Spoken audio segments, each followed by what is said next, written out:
So, good afternoon, everyone. And finally, we are back with the Java. Uh, 2 weeks, I'm back with the second part of Java. So, now today we'll be discussing about the exception handling in the Java because in the first, as I promised in the first presentation which I did, that we of Java and in the oops, what is Java and what was the Java. So now today we'll be working on with the exception. In the next presentation, that is in next week, we'll be seeing some implementing. That is basically the implementation part of this.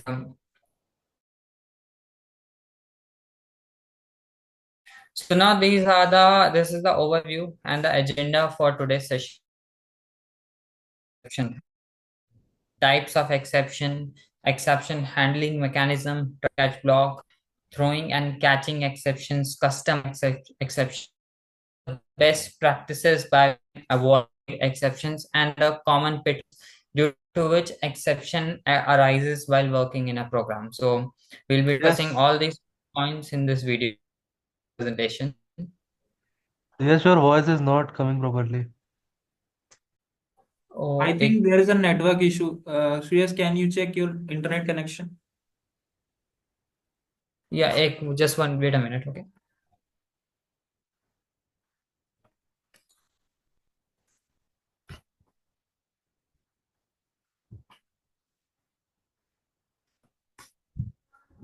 Is my voice audible now?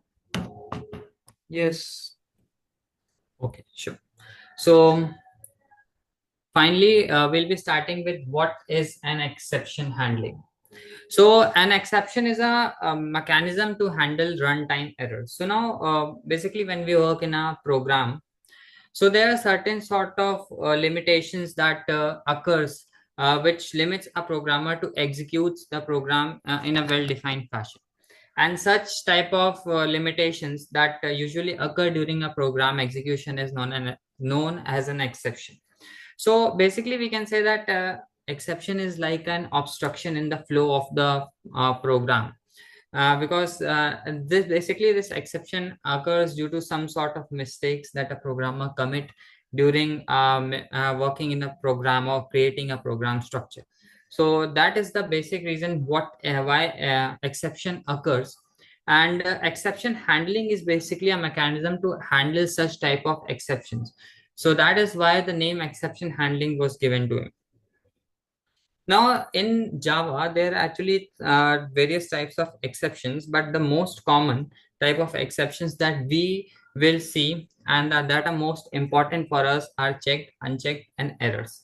So now, firstly, let us understand that there is a basic difference between exceptions and errors.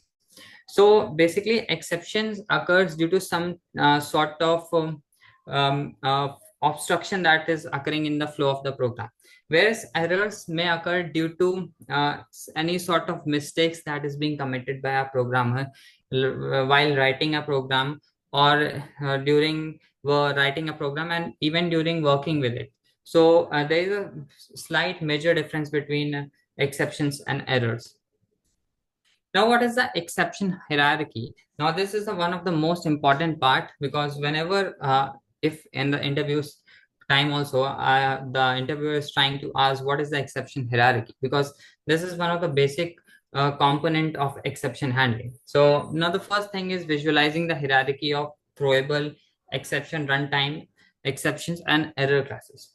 So the hierarchy says that throwable exceptions are on the top, followed by checked exceptions, then followed by unchecked, that is the runtime exceptions, and then comes the error. So this hierarchy we needs to keep in a mind, because this is the most frequently asked question by an interviewer during the interview sessions. Now we'll moving on to the try catch block. Now we talked about exceptions. So exceptions were like the problems that were obstructing the flow of the program. Now, in order to handle these sort of exceptions that were occurring during the flow of a program, we use try catch block. So now, basically, a try catch block is a piece of a code that is used to handle an exception. Whereas in the purpose of try and catch block is very simple. The try method that is in the program, the try method actually captures the part of the program which will actually throw an exception, whereas the catch part will be related to handling the portion and the exception that the try block might catch. Now, there's a very minute difference between catch and try that I talked about a few minutes ago. But now let's move on to the next part, that is the finally block. Now, if a programmer wants to execute a program, suppose a programmer has written a program and somehow there's an exception occurring, but he doesn't want the program to halt, and he wants at least something must execute. So now he or she can easily use a finally block over there. Now the finally block has a very basic purpose for a programmer, that is, regardless of any sort of exceptions that are occurring during the program, the finally block will keep on executing and it will not return any sort of exception. The exception will not be displayed to the user who is using it, and this creates a clean setup of code for the user that is using it. Now, what are throwing exceptions? Now, they are actually now we'll be see about throw and throws. These are the two keywords that we'll be using it. Now, basically, there are various sort of definitions that we'll see related to these sort of exceptions, where we will see that a throw is used to explicitly throw an exception in a program. And as you can see, the syntax is given there, that is, there is a throw new exception type and there is an error message. Whereas in a throw method, there is a minute difference, that in a throw and a throws, um, the talking about the definition part that we'll be seeing throughout the internet or what, or even in some books, let us basically understand the throw and throw keyword in a very simple fashion. Now, basically, what throw and throws does is that a throw exception only catches exceptions, but it never displays the error message into the screen of the user.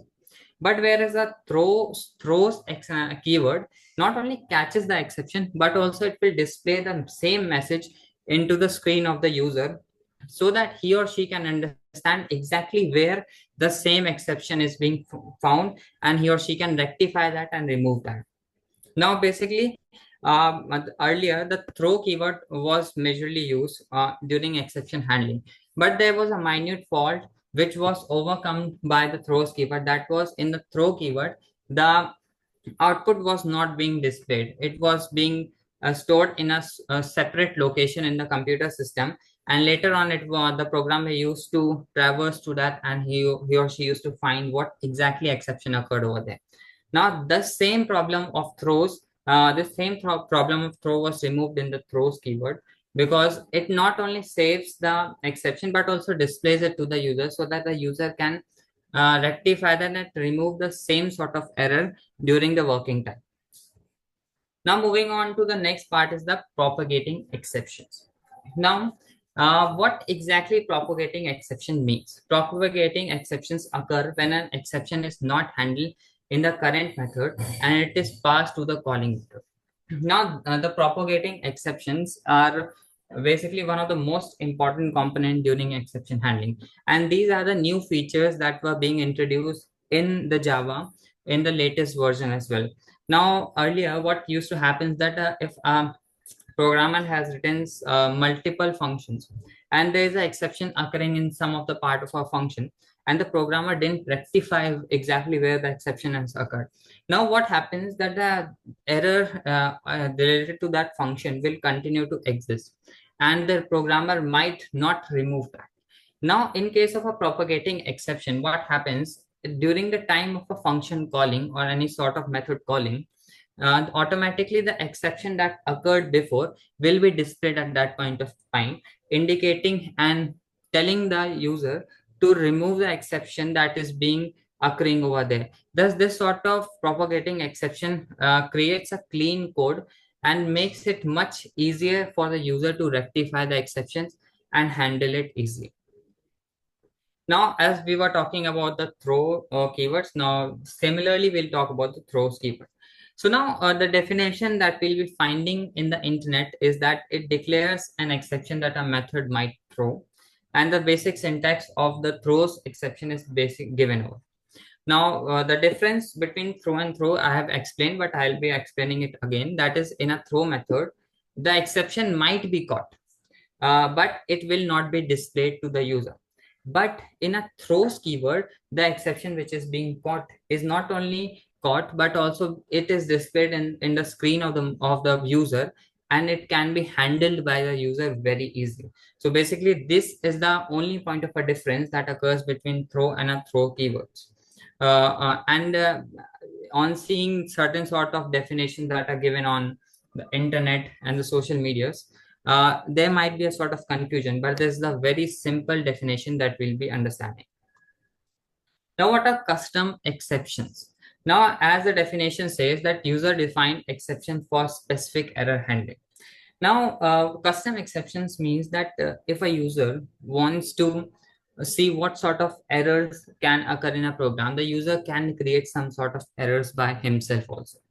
Now, this feature in Java is basically another important feature, because um, this feature was introduced in Java, keeping all the possibilities of possible exceptions in the future references. Because every time a code is written, there are certain chances of exceptions, new exceptions occurring each and every time.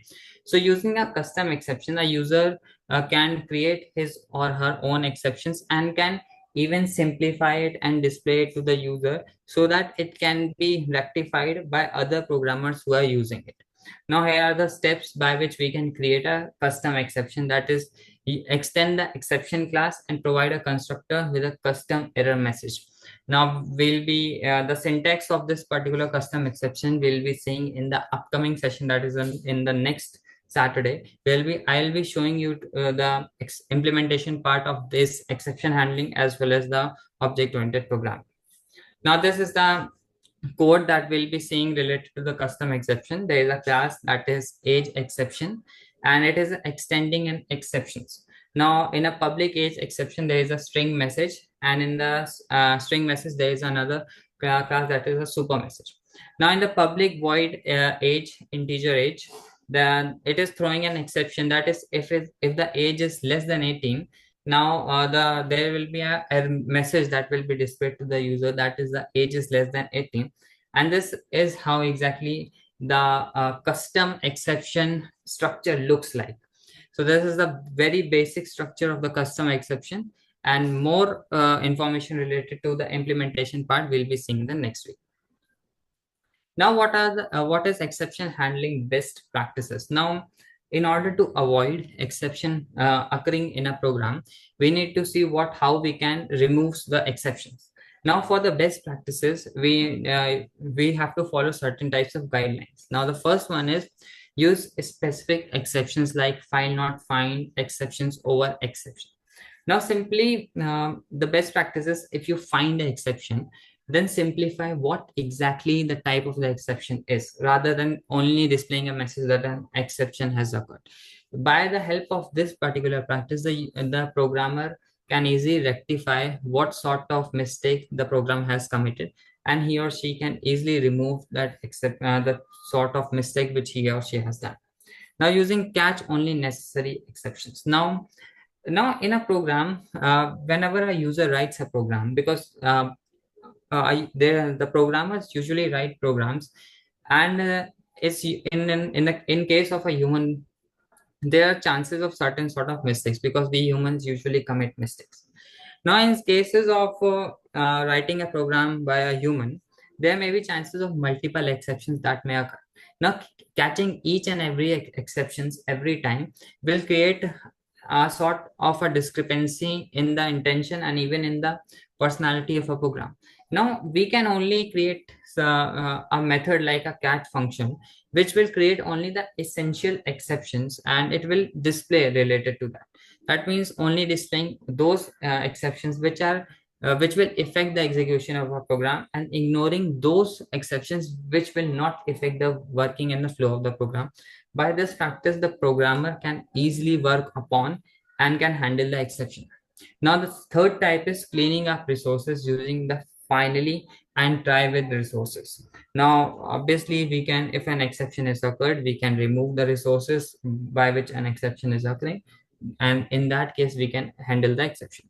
Now, providing meaningful exception messages, like exactly as I talked in the first point, that is, instead of displaying only that an exception has occurred, specify the name of the exception so that so that the programmer can see that the particular exception has occurred and it can be handled, and avoid catching throwable or errors. Now, usually, every programmer has a habit of catching errors in a program. Now, basically, when we write a program, the machine understands the program code in the form of assembly language. Now, obviously, assembly language is quite difficult for a human to understand. Now, every time when a person writes a program, the same program is being converted to a machine level language, which is being understood by the system. Now, earlier, when assembly language was being used, it was very difficult for humans to understand that sort of language. Now, later on, when recent laptops and desktops were being introduced, the same assembly language was converted to machine level language. And now, in the programming system, while creating an exception, while working in a program, if an exception occurs, we need not to throw every sort of exception each and every time, or error messages every time, rather displaying only the essential messages that will affect the execution. So these are the 5 points related to the exception handling best practices which a user can follow. Now, what are the common pitfalls which a human must avoid in order to avoid exceptions? Now, catching generic exception, that is exceptions and throwable. As I had talked about it in the previous slide, that we need to only display essential messages related to the exception, not every messages that will not have a huge impact on the flow of the program. So allowing exceptions without handling, that is, there might be certain sort of exceptions which need not to be handled because they are not affecting the flow of a program. So rather than displaying those sort of exceptions each and every time and obstructing the flow of writing the program, it must be rectified by the system, and it must be either removed or it must not be removed because it is not having a negative impact on the system. Moreover, the third point says that is reusing check exceptions. Now, overusing check exceptions means if an exception has occurred, then if the same particular exception is occurring some or the other way, then then there must be a function which can rectify and which can actually remove the exception from that part of a program using the previous handler that we have created. Now, not using finally or resource management means not using finally keywords and resource management every time in order to display the messages that are being essential, because it is not a good practice to display and avoid exceptions. Now, try with resources. This is an example. Try with resources is a simple resource management which was introduced in Java 7 that ensures that the resources like file streams are closed automatically. Now, try with resources ensures that the resources, that is, if a person is writing a code and if he or she forgets to close the same sort of program code file, then automatically in Java system, the try with resources, what that same does is that it closes and saves the automatically it closes and saves the code that is being written by the program, thus creating a safer environment for the coding purpose.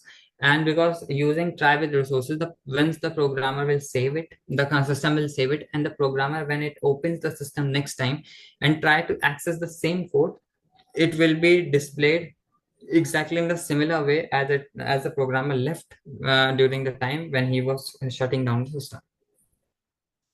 Now, in the conclusion part, that is related to the exception handling. The summary says that exception handling is vital for robust Java applications, and choose between checked and unchecked exceptions wisely, because always clean up resources and use better practices. That is, in order to avoid an exception, the system resources must be cleaned, and we must use better practices so that we can avoid exception that may flow and create any obstruction during the flow of the program. Well, that was all from my side. If you have any questions related to the same, you can ask for me.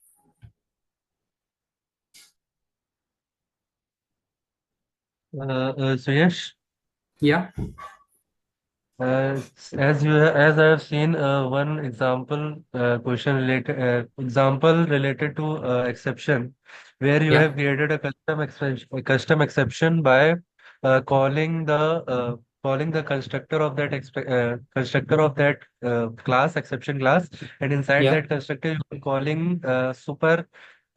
are calling a parent class constructor using super keyword. yeah, yeah. I just want to ask that is there any other way also to creating a custom exception without using a superclass? See, actually, in the recent update of Java, calling with the help of a constructor is basically used. Earlier, the system, there was no such sort of evidence that without a custom exceptions, without using a constructor, we can create an custom exception. Now basically this custom exception is only meant for the user purpose, because the programmer which is writing it, because whenever a program execute it, and a programmer writes the code in the basis of the constructor.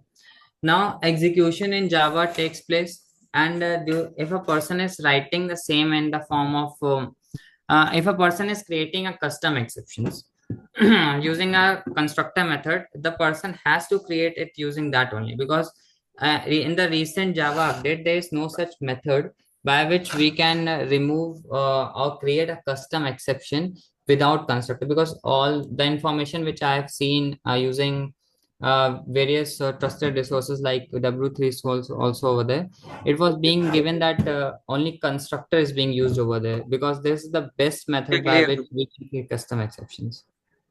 Okay, sure, okay. Clear. Okay. Rudransh, I think you can continue. Okay, so Pranjal, actually Vedant's network creates a problem. So if you are ready, then you will go through with your presentation. Yeah, my content is not ready. If you say that we can start with a hands-on tutorial.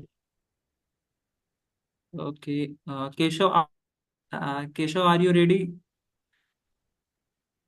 Yes, Rudraj, I am ready. I can start. Yes, yes. But wait for 1 minute only. Hmm.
Whether anyone can please confirm me whether my screen is visible and my audio is coming? Hello? Yes, yes, Can both you guys are. able to see my screen? Yes, yes. Okay. So I am now starting with my presentation. Wait a minute.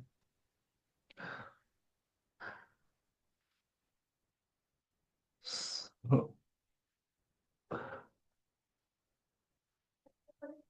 so good evening, everyone. My voice is coming. Please confirm anyone. Yes. Okay. So good evening, everyone. My name is Keshav Avasthi, and today I'm going with my fourth presentation slides related to SQL, Structured Query Language 04. So what I will cover today.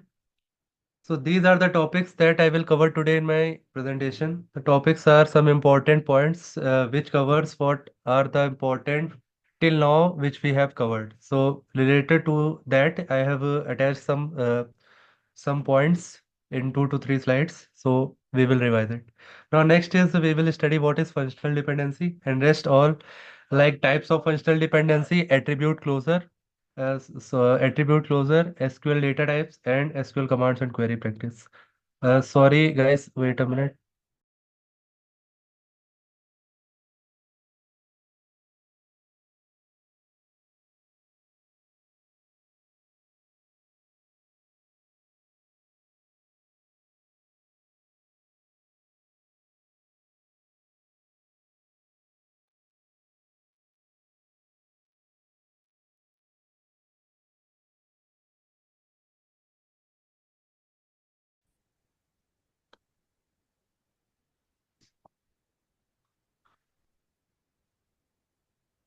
To Python, Mongo.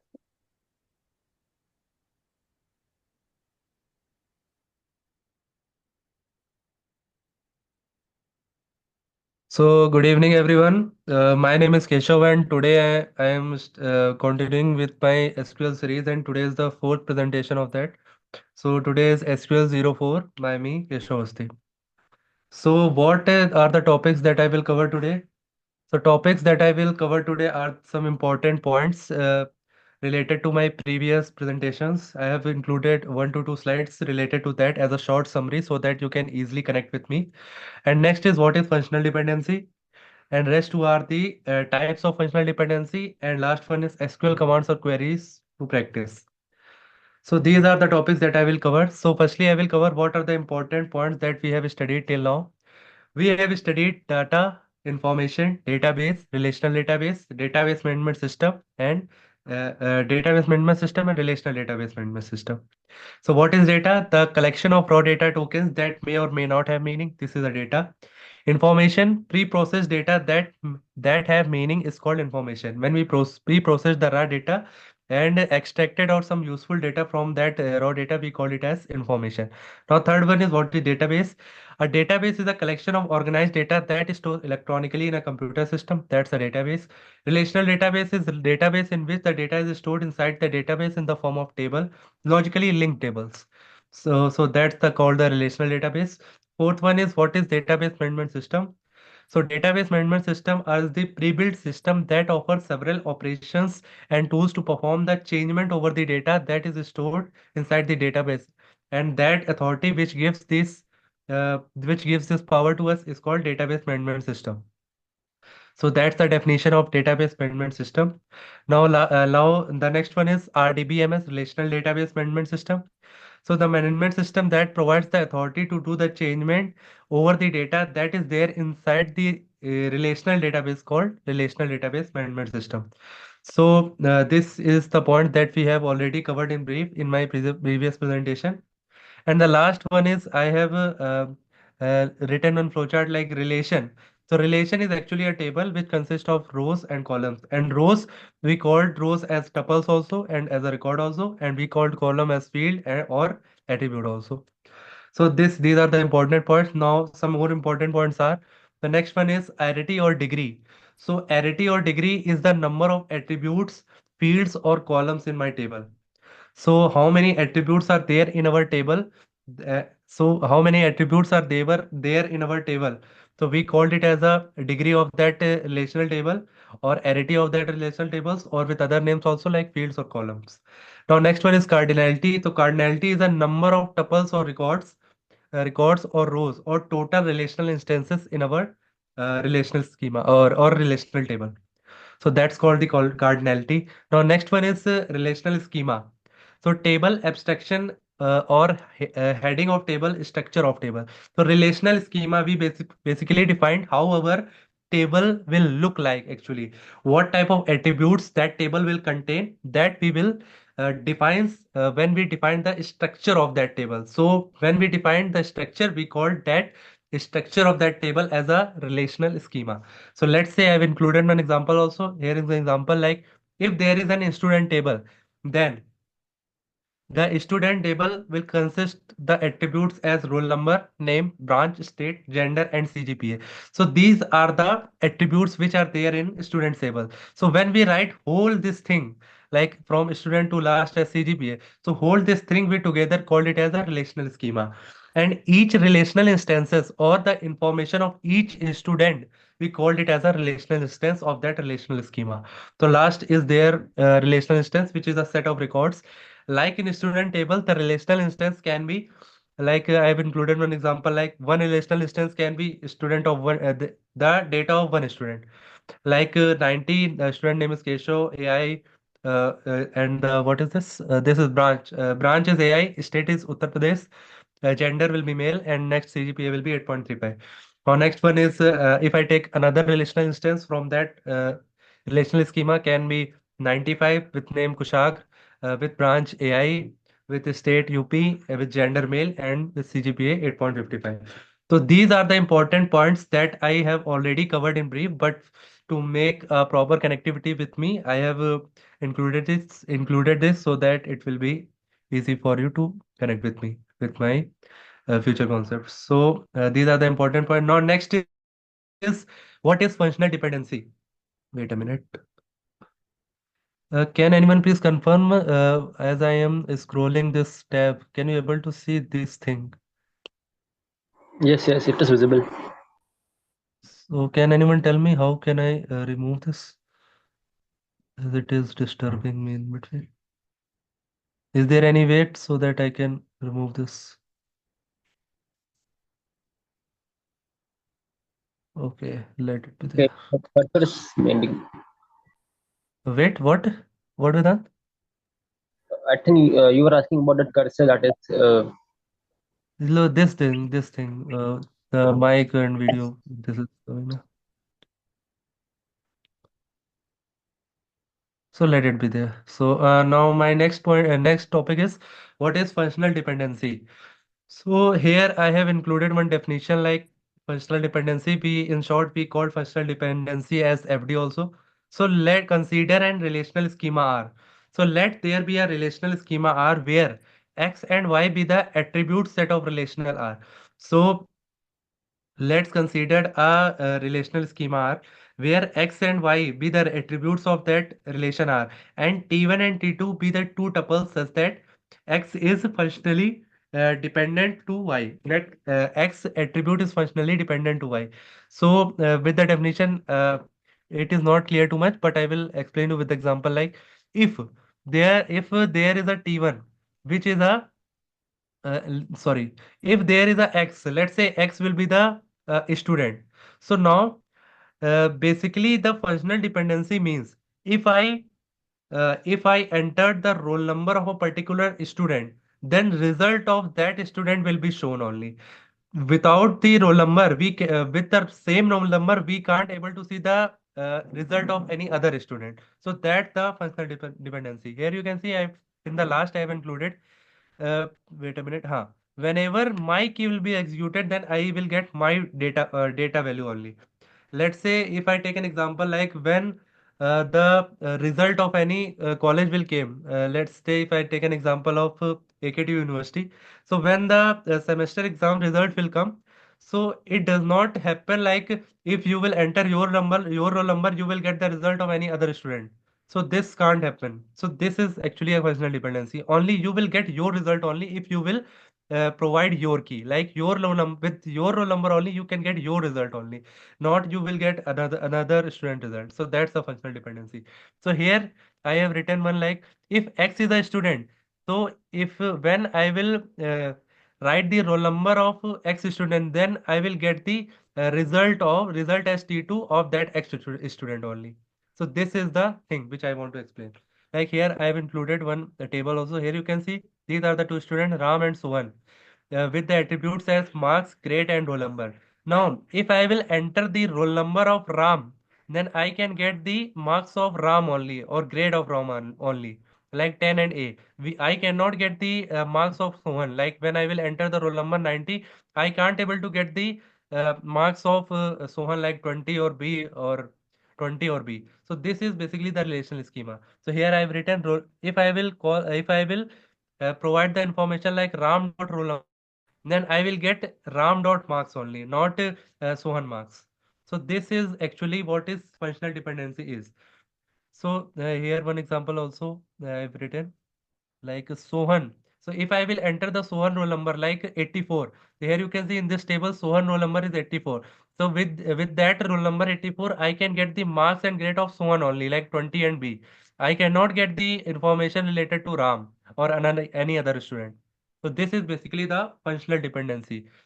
So if I have the information of any X student, so with that information, let's say information be T1. So if I know the information of this X student, then I can only get the result T2 of that X student only, not any other student. So this is basically the what is functional dependency is. If anyone is having any doubt, then you can ask.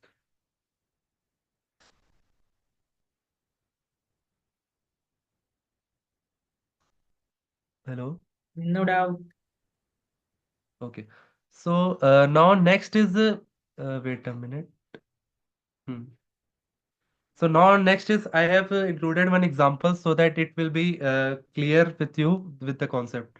So example here is here one table is given with x and y attribute. The name of attribute is x and y and the values are here. Here you can see these are the values 1, 2, 3, 4, 5, 7, 6, 4, 1, 2 and 3, 5. So I want to check whether this relational instance is valid or not, is functionally dependent, whether this x attribute is functionally dependent with y or not. So to check this, I will see. So I will tell you the procedure how you can check whether this x attribute is functionally dependent with y, functionally dependent to y or not. So wait a minute. Where is my mouse? Huh.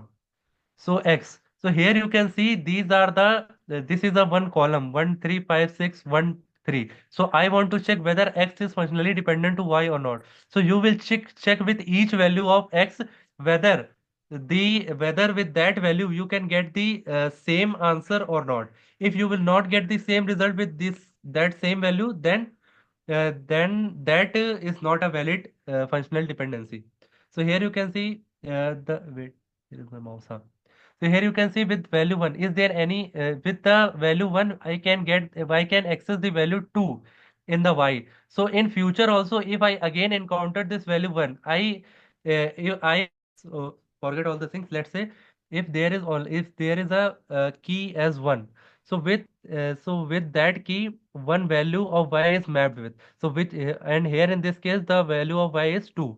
So in future also, if I get the 1, so with that only 2 will have to be mapped, not any other value. So if in case any other value is mapped with 1, so that is not a functionally dependent. So here in this case 1 is mapped with 2. So if I and then I will search in my table whether 1 is there in any other place in this row. So here you can see one is present here in the second last place. One is there. So here you can see as in the first relational instance, one is mapped with 2, or not, and in the another relational instance, one is again mapped with 2. So this is right. This is not wrong. So for like this, we will check for other relational instances also, like for 3. So for 3, the mapped value is 4. Now, if I will encountered any other, if I've encountered in any other place the same value as 3, then with that same value only 4 has to be mapped, not any another value. So we will search whether the 3 is present in any other place in this table. So yes, 3 is present here in the last, and with that 3 value, the 5 is there. And in previous, the 3 is 4 with the 3, 4 is mapped, and in the last with 3, 5 is mapped. So this is wrong. So we can conclude that X is not functionally dependent to Y. So here I have written the answer as cross. So this is not logically correct. Does anyone is having any confusion?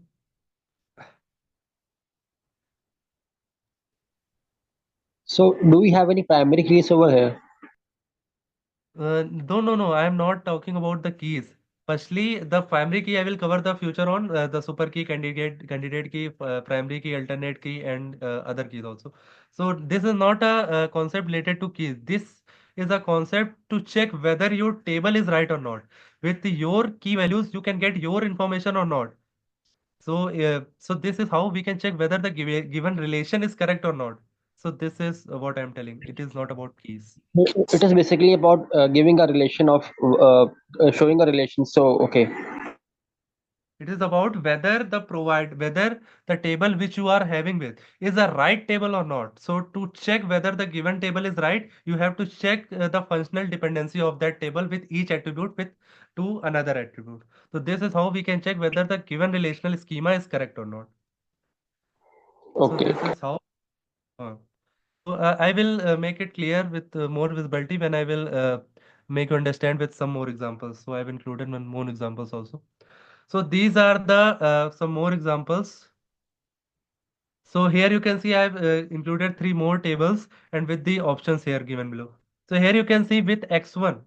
If I will try to explain the first example, first relational schema, the first relational table. So first relational table consists of attributes as x and y. So I will check for x1.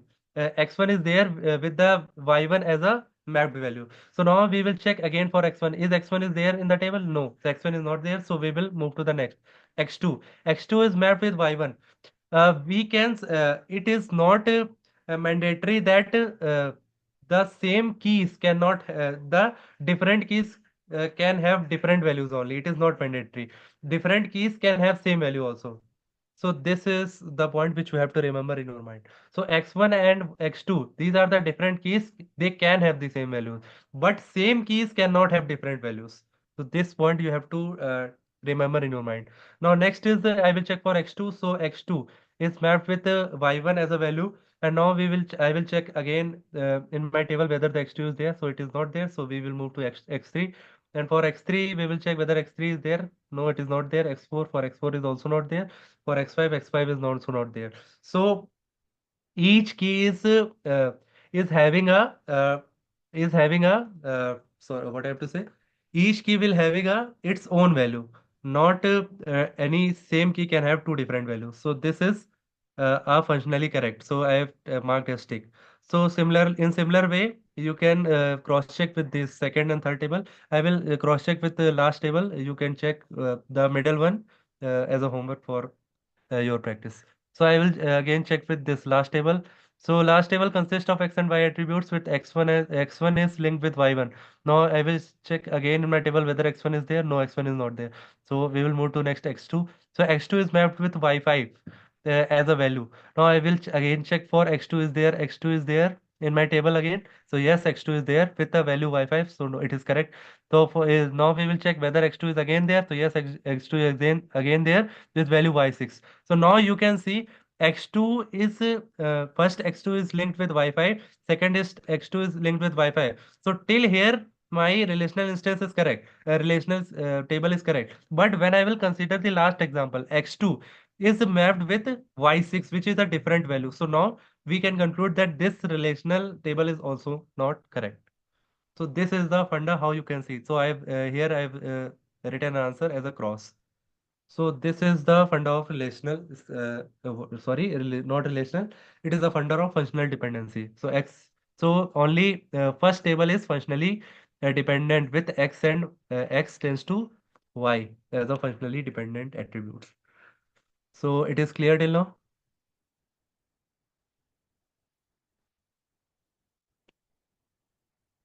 Okay, so I will move to the next part. So next part is types of functional dependencies.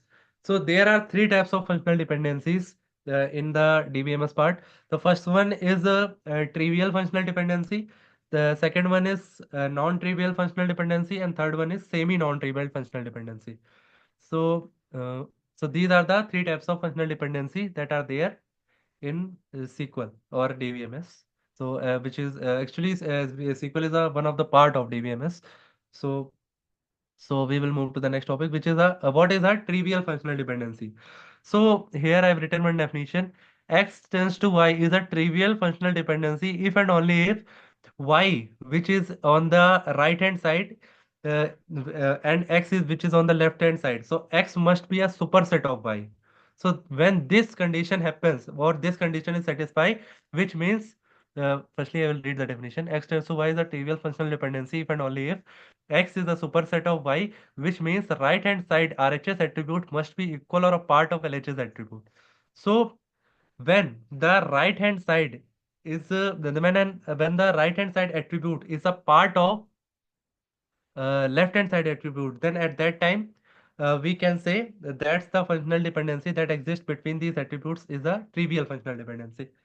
So here I've included one example, like if there are two attributes A and B, and we are checking for with the functional dependency with again with A attribute. So here you can see with as AB, sorry, because A is a but what do I have to say? A is a subpart of this superset. So we can say this is a trivial functional dependency. If I consider the second example, B. So B is a part of this AB. Now third one is AB tends to AB. So AB is also a part of AB. So this is a trivial functional dependency. So if I will consider the real table example, like if the attributes are student ID and student name in my student table, and we are checking the functional dependency with this attribute set with a single attribute called student ID. So at that time here we can see student ID is a part of this subset, which is a student ID and student name. So student ID belongs to this set, so it is a trivial functional dependency. Now next one is student name. So student name is also a part of this attribute set, which is a student ID and student name. So this is a trivial functional dependency. And third one is also student ID and student name is a part of this student ID student name. So that is a uh, trivial functional dependency. So last point is related to trivial functional dependency is trivial functional dependency is always valid.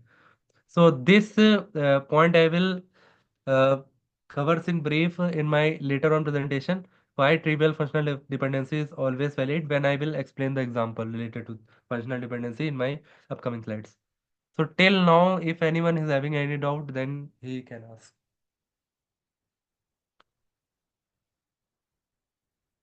No. Okay.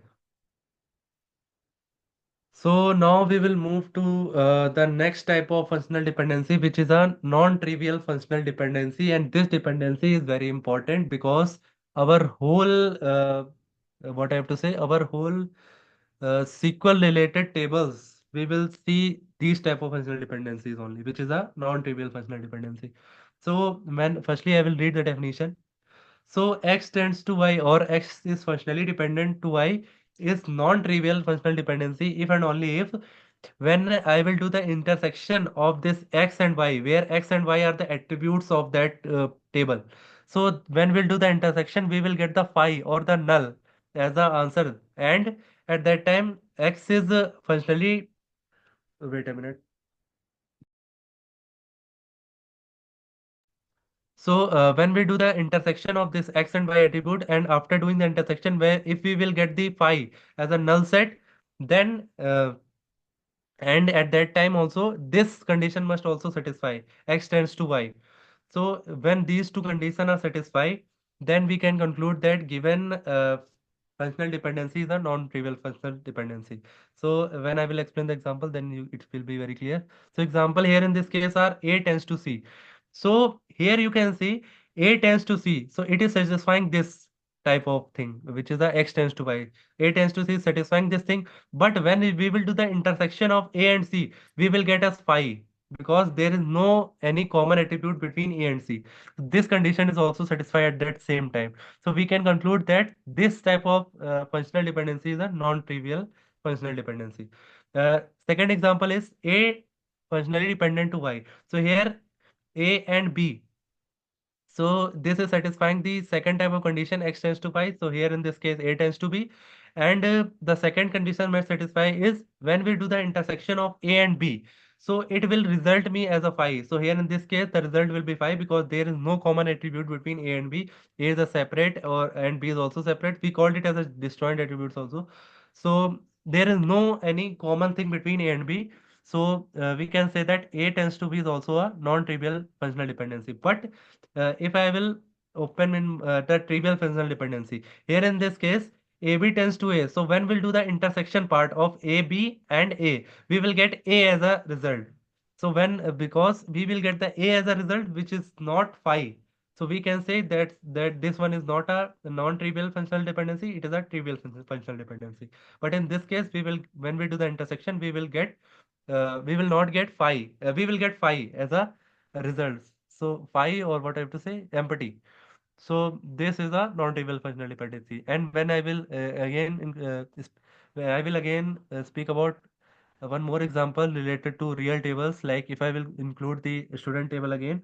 So when there is a student ID attribute is functionally dependent to roll number attribute. So this is a functional dependency where the type of that functional dependency is non-trivial, because when we will do the intersection of this student ID and roll number, we will get nothing as a we will get phi as a intersection solution of these two attributes, student ID and roll number. So similar for these student ID and marks, and similar for this student ID and gender. So this is how non-trivial functional dependency is there. So our next one is semi non-trivial functional dependency.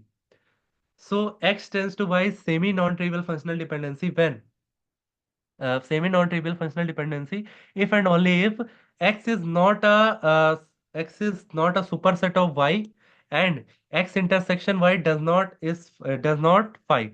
Means when we want to check the whether given two set of attributes is semi non-trivial, so firstly we will do the intersection part and check if we will get a something other than empty, then that is a non-trivial set, and at that time X must not be the superset of Y. So it will be very clear when I will explain this example. Here you can see AB is functionally dependent to BC. So AB is a set of attributes where A and B are the two attributes. So it is a whole set where AB are the values of that attribute set. And another attribute set is BFC, B and C. So firstly we will check whether BC is a subset of this superset AB. So here you can see BC, whole BC is not a subset of AB. BC is not in AB. So BC is not in AB, but when we'll do the intersection of AB and BC, we will get B as a result, which is not a empty. So here we can conclude that that type of functional dependency is semi non-trivial functional dependency. So these are the 2 points related to that. Non-trivial functional dependency is not valid also. This I will cover in brief. These 2 points also. This non-trivial functional dependency is not valid always, and this here what I have left with 1 point here. Trivial functional dependency is always valid, and this non-trivial functional dependency is not always valid, not valid always. And this last point, we have to check whether the given one, So these 2 points, a non-trivial one and this previous trivial one, I will explain when I will cover the examples in my future presentation. But I will cover this last point. We have to check whether the given functional dependency is correct or not. So this is the main reason why we are studying the types of functional dependency, because with the help of functional dependency only we can conclude that whether the table which I am having is a correct table or not. So with the help of functional dependency only we can check. So now next I will include two examples. The first example is like here you can see. So the question is find the all non-trivial functional dependencies which are satisfied by the given relational instances. So here I have written one relational table. Here you can see with X, Y, and Z are the attributes, and other one all the datas of different relational instances.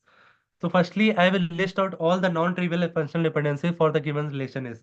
So non-trivial dependency I have already told you there when we do the intersection of the attributes of non attributes while checking the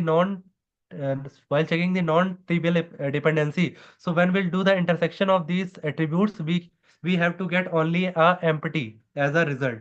So when this condition satisfied, then at that time the functional dependency is non-trivial functional dependency.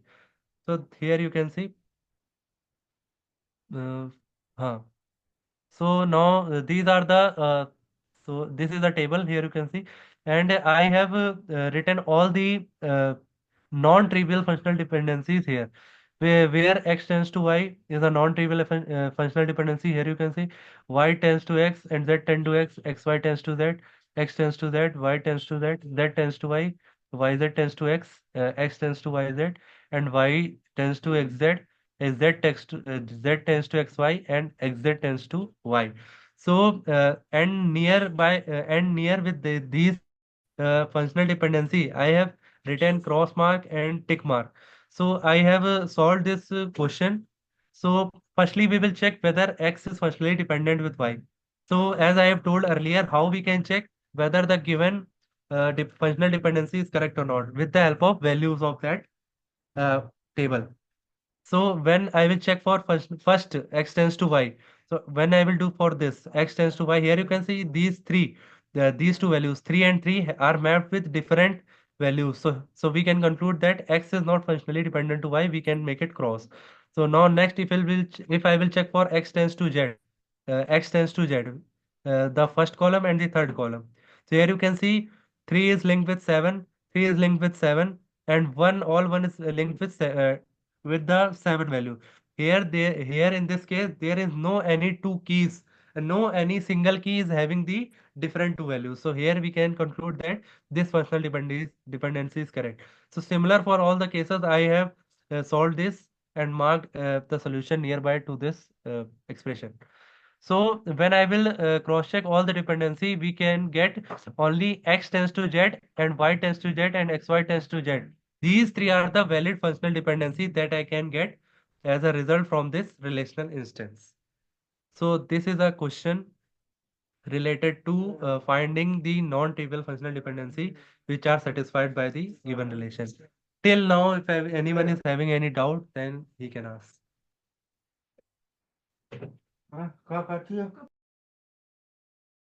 Keshav, Yes, Vedant. I want to ask that this trivial, non-trivial, and semi-trivial are same as reflexive, transitive, and augmented, or they are something else. Can you please repeat the question?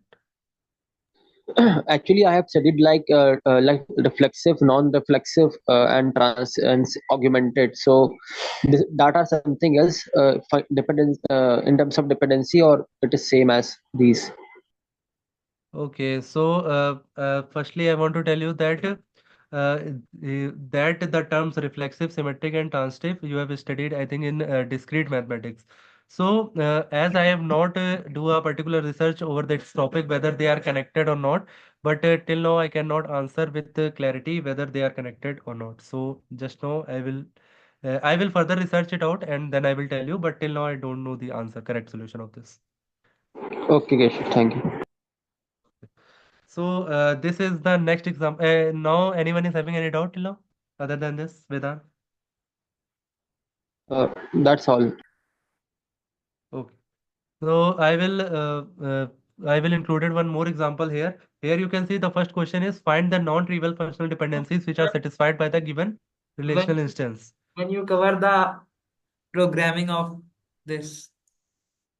At the last, I was included the presentation where I have included some of the commands. We will practically execute it, but please try to cooperate with the theory part also. So that Rudransh. Okay. Okay. So now next is the example 2. Here you can see I have included one table, and with that table I have written all the non-trivial functional dependencies. The property of non-trivial dependency is when we'll do the intersection part, we will get the empty as a solution or phi as a solution. So here you can see all the functional dependencies expression I have written, and with that expression only, here you can see only this. Wait a minute. Only BC tends to A is satisfied. I have not included the BC, I think, in this. Sorry, I will make this example correct when I will provide you with the solution. But you can also solve this as a homework for your practice also. Just here with this table, you can form the all the non-trivial dependencies where this relation exists. Like when you will do the intersection part of the set of attributes, you will get phi as a result. So when we'll get the all the expressions, then after that expression, you will verify whether that expression will functionally valid or not by checking the mapped key value pairs of that columns for that functional expression. So here, when I will analyze this, I have written as BC when BC tends to A. Like when it will when firstly I will now I will uh, again brief you this part. BC functionally dependent to A. So uh, please try to understand. Like when I will check for this, BC is functionally dependent to A. So here you can see BC like 1 1. So here and in my table, 1 1 is mapped with this A value like 1. So 1 1 is mapped with value 1. So this attribute set 1 1 of this BC attribute is mapped with a value 1. So now I will check further in my table whether 1 1 is there or not. So here you can see no 1 1 is there in my table. So now for 2 1, I will again check whether 2 1 is there in my table, which is linked with 1. So here you can.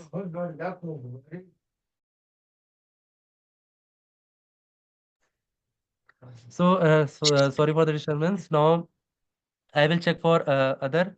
Like here you can verify by your own. Like for BC is as a non-trivial valid functional dependency for this example. So this is Keshav, how you can check whether the non-trivial functional dependency is valid or not. Now next is I have included two tables as per your homework. You can use this and try to find out uh, the number of non-trivial functional dependencies that are satisfied by the given below relations. So you can use these examples and solve this by your own as a homework. So that so the concept clarity of yours becomes solid. Now next is the commands which we will practice today. So this much is a very important part. Firstly, this part is very much, uh, I think this part is eagerly waited by my friend Rudransh. So now I will do this part. Practical part where I will cover these commands. Show databases, system CLS, create database with database name, create database if not. These are the commands that I will execute today one by one. So first one is show database. Source for executing that command. I've already told you in my first presentation. There are two places where I can execute these commands of SQL. The first one is SQL Workbench, and the second one is MySQL Workbench command line client. So now for now, I will use the command line shell. You can execute these all same commands in Workbench also as a homework, but now I will explain this in. I will execute this all commands in where in this command line shell. So I will open my Windows and I will search for command line client. This MySQL 8.0 command line client. So I will open this. And firstly, I will enter the same password which I have set up while downloading this MySQL shell. So wait a minute. Keshav, what is the difference between in SQL doing in SQL and Oracle? Is there any difference, or the commands are mostly same? I have already told you these are the in my previous presentation what is the difference between MySQL and Oracle, as these are the middleware vendors who will provide you the server facilities to set up your database data to But over the the query cloud. language is So these same. are the क्या कह रहे हैं? But the query language is same. So we run these. Firstly, the query language is same about 95 to 96% they are same. There can be the difference about 4 to 5%, but When we that go to the difference will not come in front of us as a hurdle for Okay, when we executing this code. go to the interface of interaction to your database between your user and the database middleware, then the simple commands that can differ for Oracle and other one. I think There so. is a minor difference between there here you can see uh, if I will make the hypothetical example in the like in MySQL there is a show database, so in there Oracle can be uh, print a database. There can be I will creating as I have just now created one hypothetical example. There it can be the difference, but that will be the very minute difference. So About one so to two that percent. will not make what. About 1 to 2%. Okay, so Rudransh, you can kill the meeting, you can stop the meeting, and I will continue these practical commands from my next meeting. So please try to arrange a new meeting and end this meeting.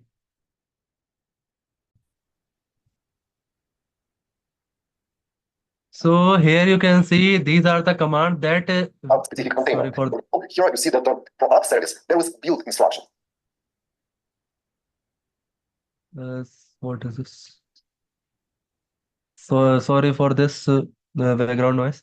So as I am telling that what are the commands that I will execute as a practical implementation of this SQL. So these are the commands that I will show you practically how these commands will execute. So in my previous presentation, I have told you. So the platform where I can execute these commands are first one is MySQL command line client and the second one will be the MySQL workbench.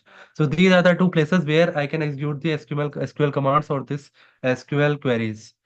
So I will prefer to use this MySQL command line shell because this is widely used in the industry. So I will open this MySQL command line client and then I will enter my password, which I have set up earlier during the. Wait a minute. So as I have entered my password correctly, so right now I'm inside my server and firstly I will execute my this command. So here you can see there this to wipe out this screen. The command here is the second one, system space cls system system system and then CS system clear screen and then if I will enter the semicolon. So firstly, I will try without the semicolon, and it is working. But let's say if I will execute like firstly, I will write some gibberish over here. So to execute, firstly, so now if I have to again clear this screen, then I will write this also. Systems clear screen and then with semicolon also. So I have executed the second commands. Though after the execution of second command, this is basically used to firstly this command is basically used in command line client. So this is command line client. Here you can see. So I have executed this second command successfully. Now I will use this first command, show databases. So right now you are inside the server, and inside the server there are many databases which are there. So to see those databases, I will execute my first command, which is show databases. So after executing this command, we will see the list will be there in the form of table, which consists of all the names of databases that are there inside your server. So when I will press enter here, you can see these are the names of databases that are inside my server. These are the names. So I will speak some of the names like bank database, college demo database. So these are the databases that are there in my server. So 13 rows are there in the set. You can count also. So so I have successfully executed the first command, which is show databases. So this is used to show the databases inside my server. So now I will again execute the second command, system system cls. One thing I want to tell you that uh, in SQL commands are not like ऐसा मतलब नहीं होता है commands में कि जैसे आप कोई कमांड लिख रहे हो उन्हीं को आप शॉर्ट या स्मॉल लेटर्स में लिख रहे हो तो वो एग्जीक्यूट नहीं करेगा, तो वो भी एग्जीक्यूट करता है, इसमें इतना केस सेंसिटिव नहीं होता है. Like if I will do like select, firstly I will not execute this, firstly I will execute this system CLS. So previously I have executed this command system CLS in I think in a small letter. So now I am executing this command in capital letter. So when I will execute here, you can see it is working perfectly. And the same if I will do like this system CLS. So this will also work perfectly. System CLS. So this will do the same task as the command like system CLS in uppercase letters. So these two commands I have cleared. I have executed. Now third one is create database inside my server. So as here you can see the database which are there in my server are like this. Uh, I will execute this command. So databases.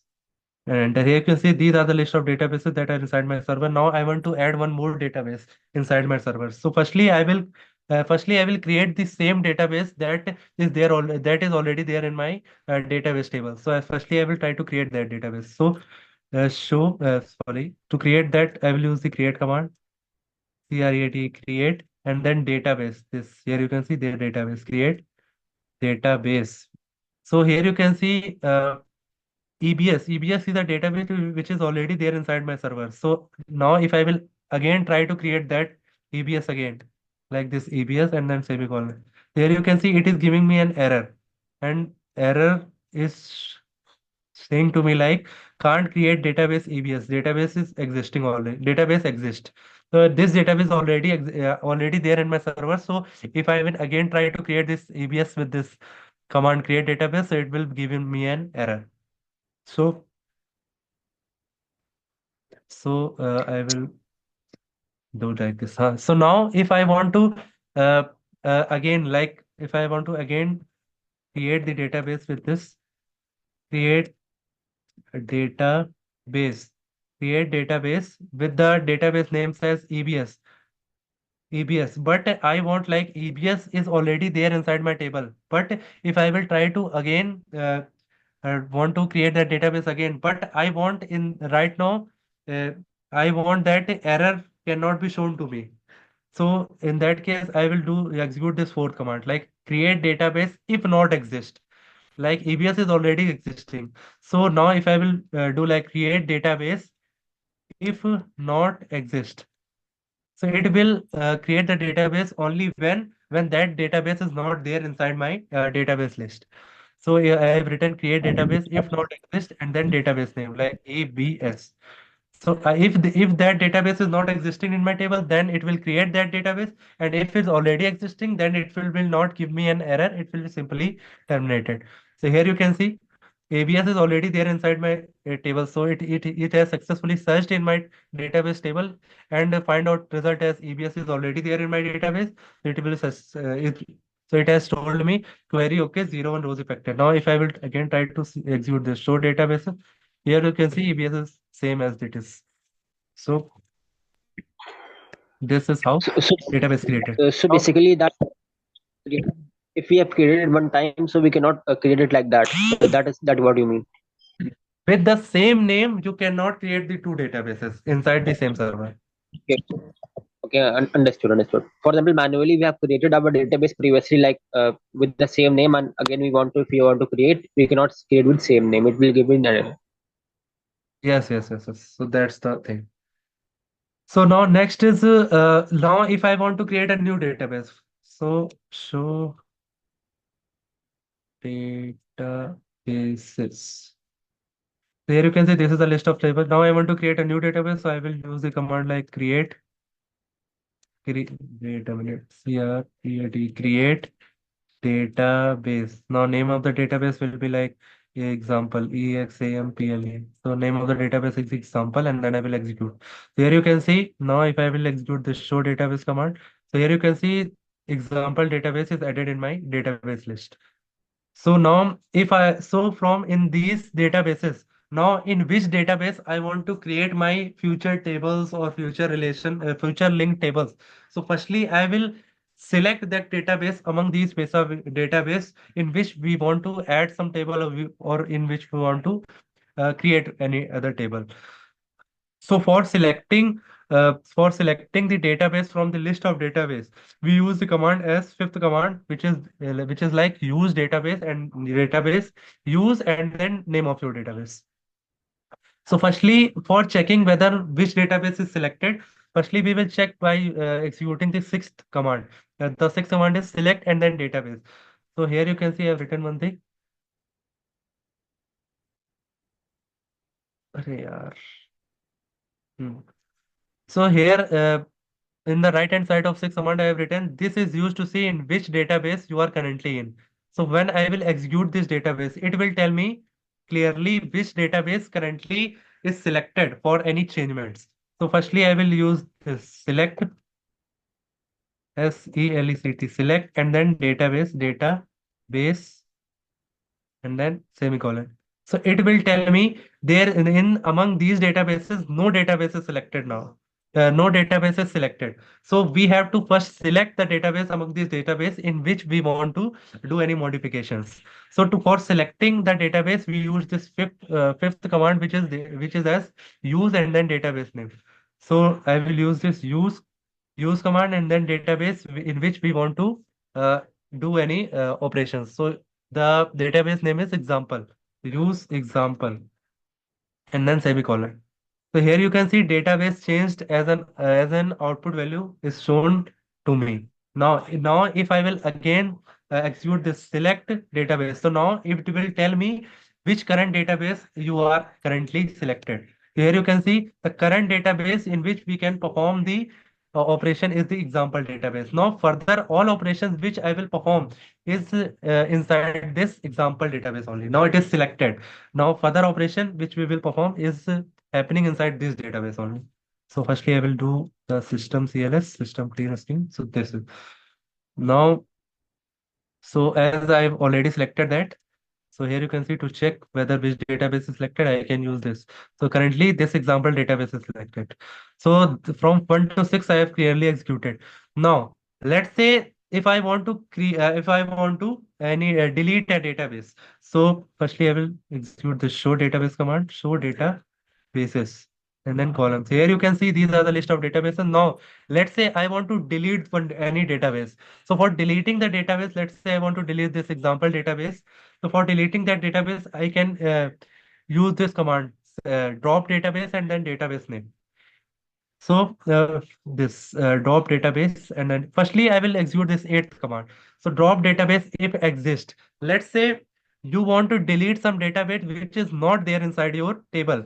So let's say I will execute this drop database and then database which you want to delete. Let's say I will delete the database as मान लो database है मान लो work नाम का database है ठीक है तो ये database मेरी इस database list में execute नहीं करता है exist नहीं कर रहा है इस database list में अगर हम तब भी इसको drop database command से execute करना चाह रहे हैं तो ये मेरा एरर थ्रो करेगा क्योंकि ये डेटाबेस एग्जिस्ट ही नहीं कर रहा है मेरी डेटाबेस टेबल में अगर हम यही कर देते हैं अगर हम तो भी ये एरर दे देगा उस केस में can't drop database work because doesn't database doesn't exist so अगर ये एरर आ गया लेकिन अगर हम चाह रहे हैं कि हम ड्रॉप करें डेटाबेस पे लेकिन उससे पहले हम चेक करा लें कि वेदर वो तभी डेटाबेस ड्रॉप करें जब वो डेटाबेस एग्जिस्ट कर रहा हो सो यहाँ पे हम लोग लिख सकते हैं drop database if exist if exist and then work. So if I will do like this, so firstly it will check whether that database is there inside the table. It will not give me an error. It will give me with the proper result. If the database is existed, then it will be then it will be deleted. And if database is not existing in the table, then it will simply give me an answer with this like query. Okay, zero was affected. One warning. So this is the output that I will get. Now, if I want to delete that database, let's say I want to delete uh, drop database if exist and then database table. So example here you can see example is there in my database table. So I will do write example and then enter. So it will delete it. So now if I will again execute this return show databases. Now here you can see example is successfully drop out or deleted from my server or you can see the database list. So now currently as I have selected example database using this use database name. So now if now onwards if I will see which database currently selected and do like date select data bases and here. So here you can see sorry select databases not databases nahi hai select database hai. So here you can see as example database I have selected previously and after the drop after this execution of this where execution of this drop database is exist example. So example is previously selected and after executing of this query my example database is successfully deleted. So the selected database is now again converted to null. So now no database is currently selected. So this much are these are the commands that I want to cover today as in my fourth presentation related to SQL series. So this much I have to cover. Now last is thank you all. So if anyone is having any doubt related to anything, then he can ask to me. Then he can ask.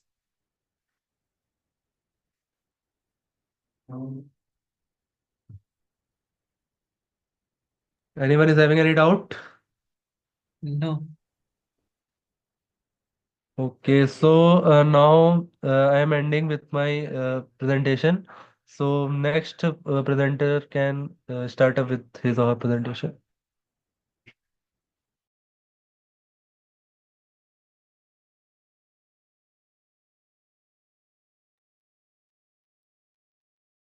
Okay, so Vedant, are you ready to present your presentation and continue?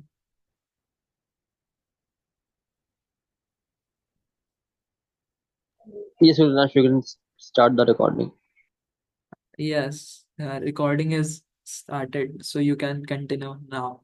And please cover it in 30 to 35 minutes.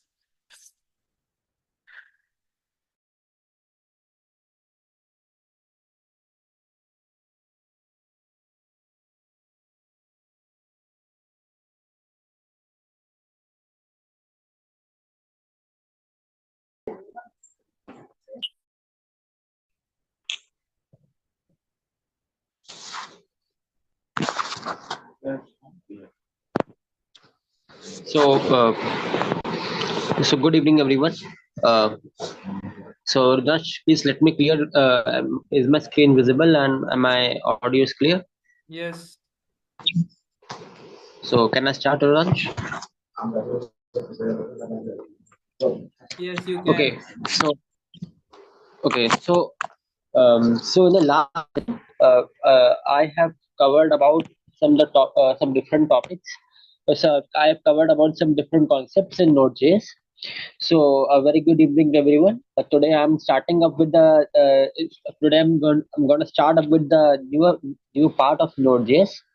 So in the last session, in previous sessions we have covered upon installations. We have covered upon basic fundamentals that how you are writing how you are writing the commands, and how you are basically using up the commands, because that are one of the most important part of when you start up with any basic any basic you can say technology. And so writing up the commands are the most necessary, and you must be aware how to write the command or how to basically run your node inside your terminal. So okay, and if you have any doubts, you can always ask to us. It's never a problem. So today I'm gonna start up with the concept that I have introduced in the last session. The concept that was introduced by me was modules, if you remember. So I've covered about the packages and I started the modules, and I've discussed about a lot about the modules. So today, what is my aim? My aim is to cover up with the modules. So basically, I'm ending up with the module today. Although the thing this nothing ends because things are very vast, and in the today's session, you will be getting the whole proper concept and proper knowledge about the concept. So basically, I'm gonna start up with my first slide. Okay. So if it is not visible or not coming up to you, you can please point out with me at the same point. Okay. Okay. That is my slide. So here, what I started up with that I had created two files. For example, first was name file, and the second file was named as math. So in math, basically I was performing the mathematical functions, and in this name file, I'm just writing with my commands, writing with my simple logic. Okay, so how we can do it properly? So we will be looking at today. So in the first slide, as you people can see over here, the first slide talks about like I'm running. I'm okay. I'm opening my math.js file. So what does this file mean? What it is this representing? It is representing uh, that how I'm getting my math value. Let's try to understand. For example, as I said you people earlier, that we create some functions. For example, functions of add and subtract. Then we do, we just create those functions and pass up the parameters, and we just return the functions and perform the particular additional operation, or subtraction, whatever we want to. So uh, so there are too many ways to do that particular thing. So what I did over there, I just simply I'm opening my math file, and I just use export.add v. So half of the part I've covered with the last I had covered with my last session.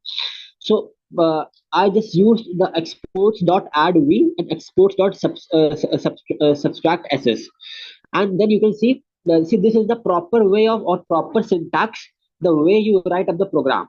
So these are the arrow functions that are used in a JavaScript. So these operations are have been used in JavaScript. Exports is the proper you can say so it is a proper inbuilt, you can say, function or a keyword that is exporting one file to another. For example, I have two files over there, and I want to extract the first function extract the first file to the another file. So this exports will help me to fetch up the proper logic, because we are exporting. See, we have created a simple function at another point of view, at another point, and we are operating with our math functions in math.js. So likewise, we have this simply used exports.add v. So because we are adding up the functions, we are performing the additions, and we have passed up the parameters v and s, and we have used arrow function and v plus s. So we have this exports, you have to when you are using exports. See, if you remember that in my last session I showed you that I was getting an error of method overriding. So what does that method overriding means? When we for example, when we are doing exports.add, for example, we are doing module.exports. First I was using module.exports, and when I was using module.exports, the problem that was basically we were getting that when we are doing module.exports, for example, first I was printing the add function, then I wanted to print the subtract function. So if I'm using the subtract function in in the second line, so that subtract function is overriding my add function.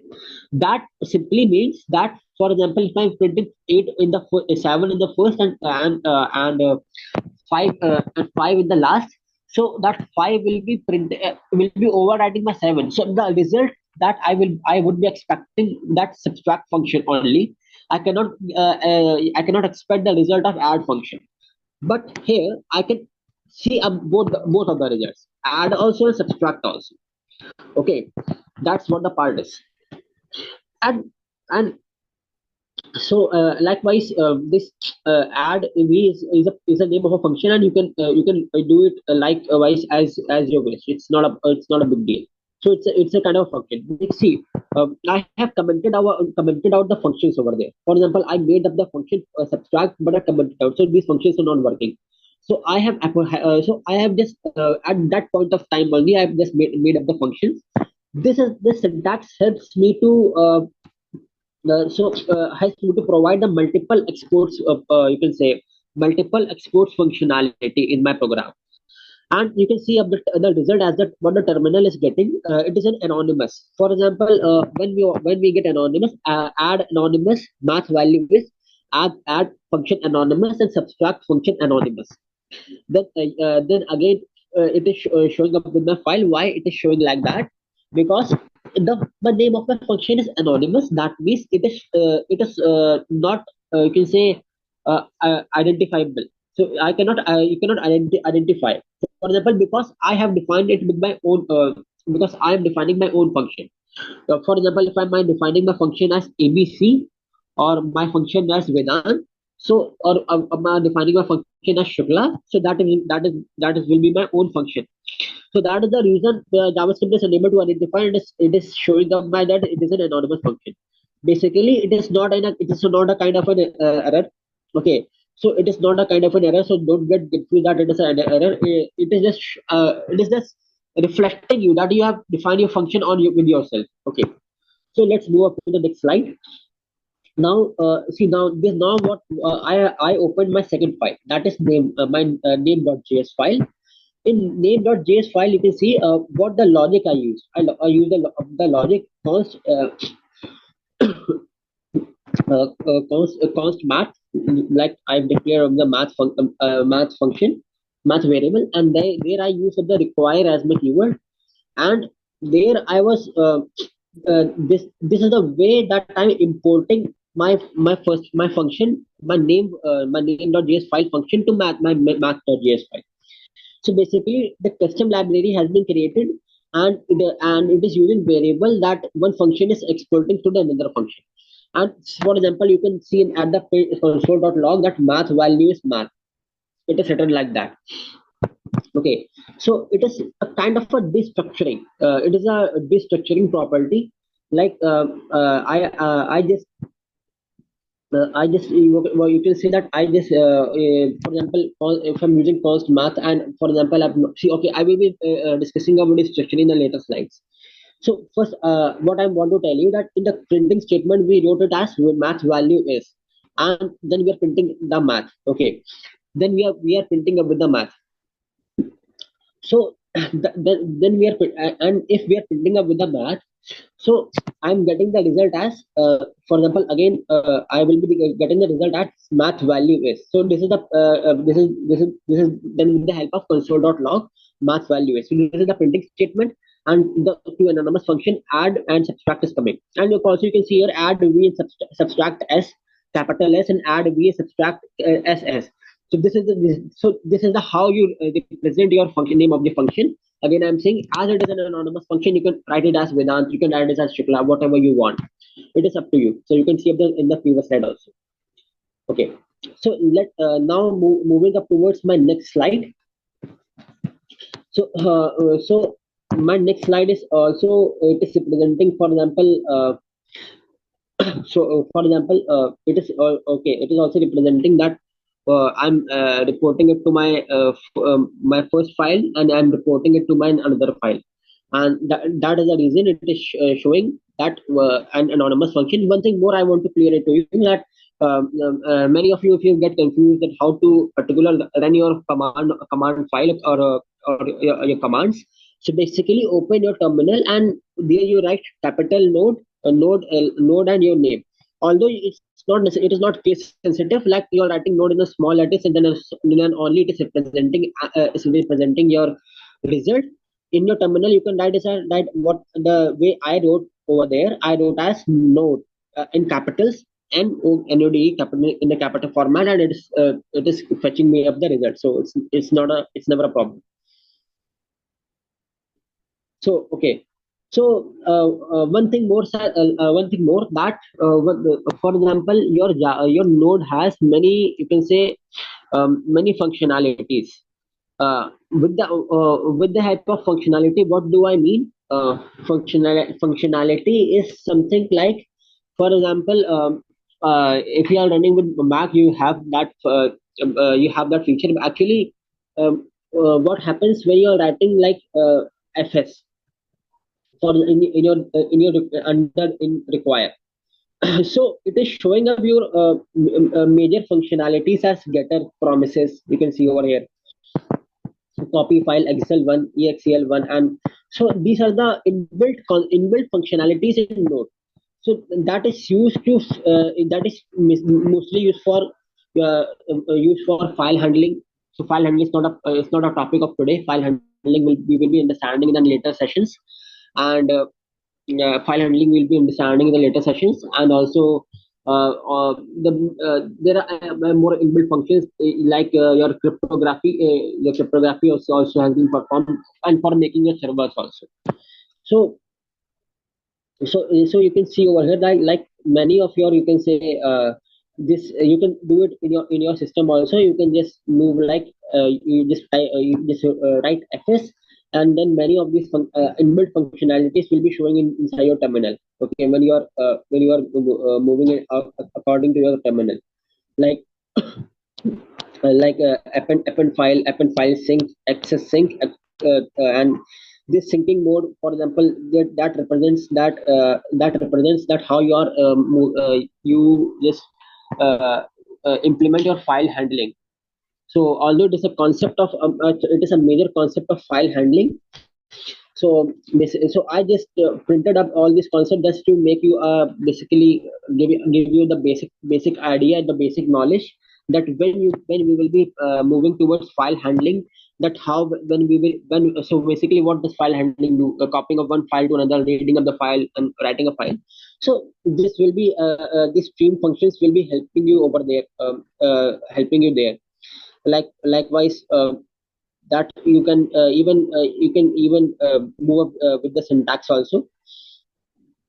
And for example, yes, one more, like this is null prototype. This is defining you that when you are using any null object in your, you can say, in your modules, or when, and it is because it is an interconnected concept of file handling and modules over there. Okay, so basically you can do it on your PC only. Okay, and like one thing more, like many of your if you are interested about crypto, so it is also provides a inbuilt functionalities of crypto.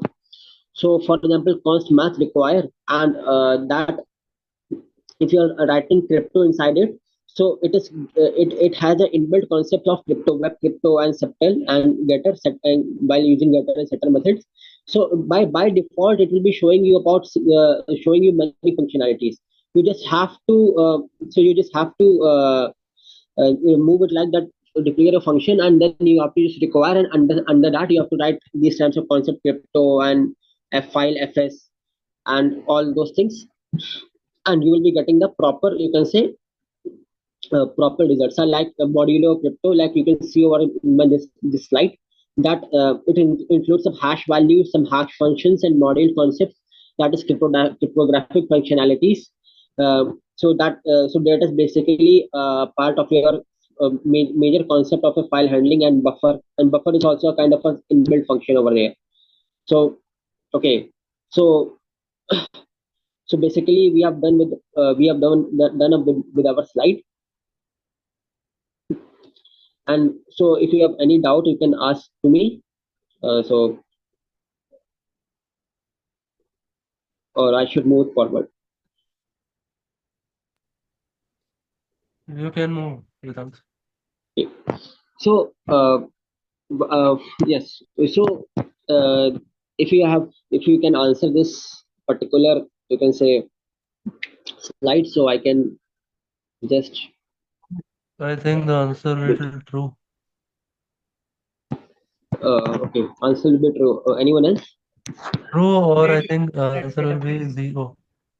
No, no, no, true will be not. Wait a minute. Wait a minute. Nice.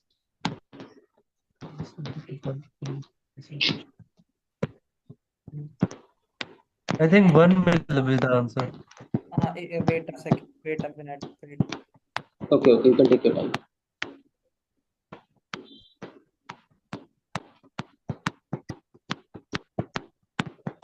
I think zero will be printed or false.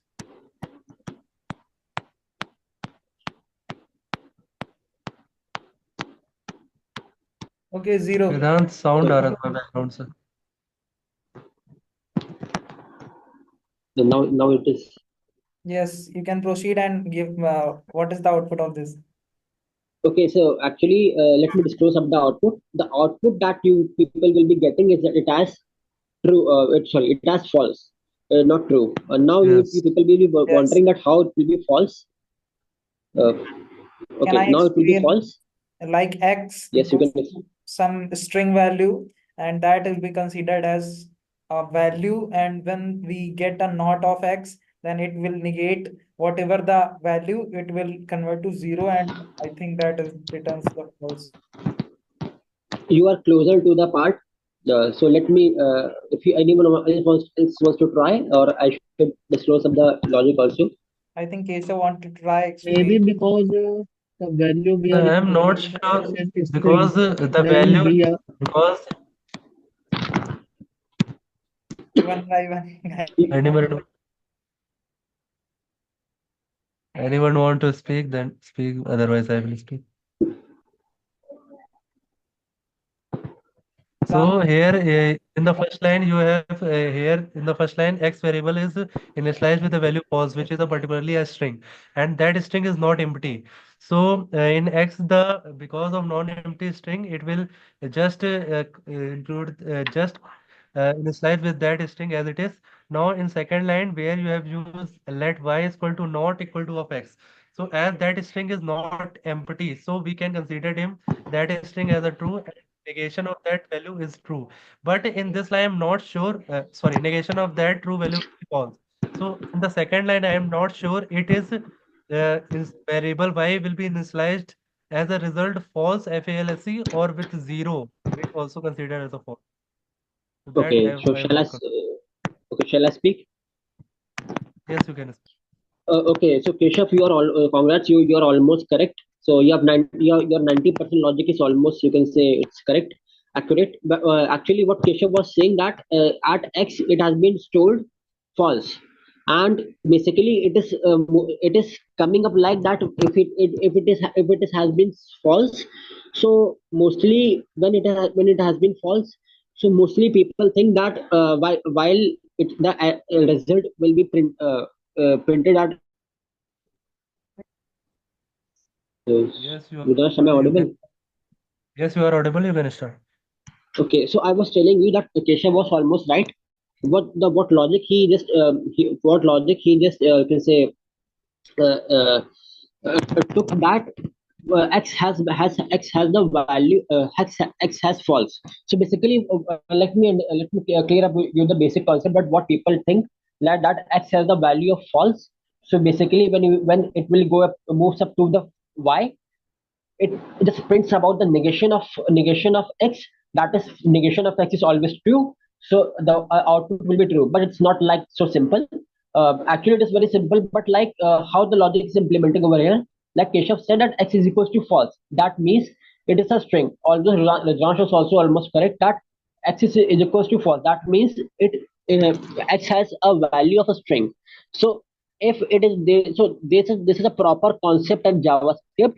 It's an inbuilt concept that when you have any non-empty string in your variable, and then it will be considered as truth value. It is a truth value, or the value is always true. For example, either it is written false over here, or true, or 1 2 3, or whatever the value is, or whatever the string is, because it is written in the form of string. So if the string is non-empty, that means it is considered as true. If the string is empty, it is considered as false. So while the string is non-empty, it contains some value. It doesn't matter it has false. It doesn't matter it has true. Whether I'm printing my name also Vedant over there. So it doesn't reflect any kind of a, you can say, variation over here. But because this is a non-empty value, it is a non-empty string. It will be representing it as true always. So it is a concept that is. Let me summarize the concept.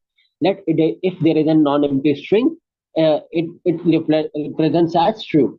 So then that means the y has the value of true. So that is y is equals to yes, but it is logical, not operator. That is negation.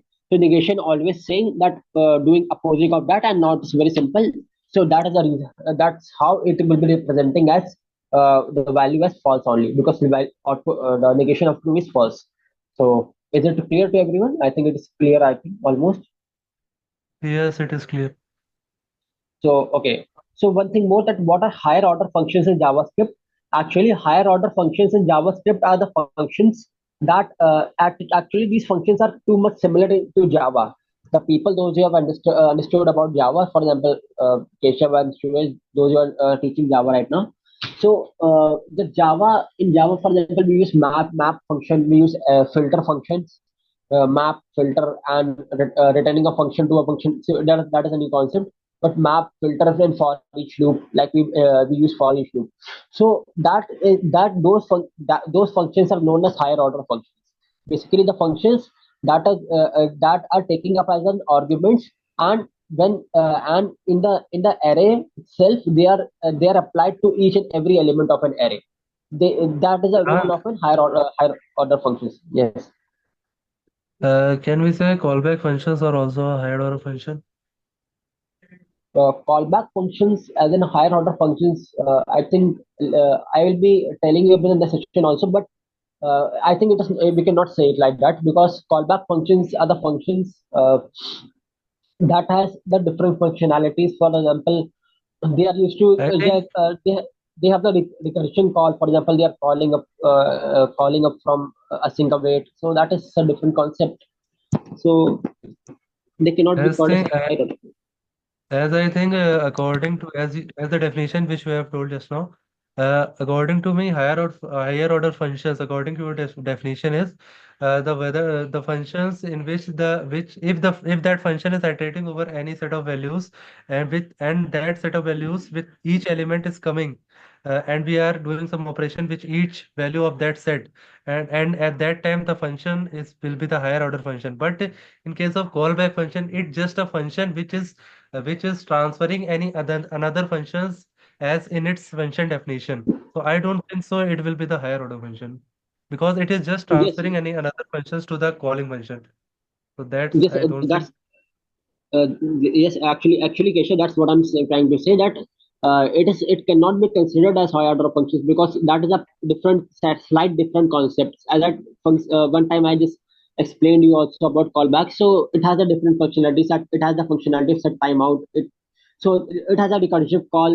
It is for model, or actually both of the things are used for modular programming. Higher order functions is also used for modular programming, and callbacks is also sometimes used for modular programming to reduce the works of a single wait, and to reduce the work of callback again and use a single wait.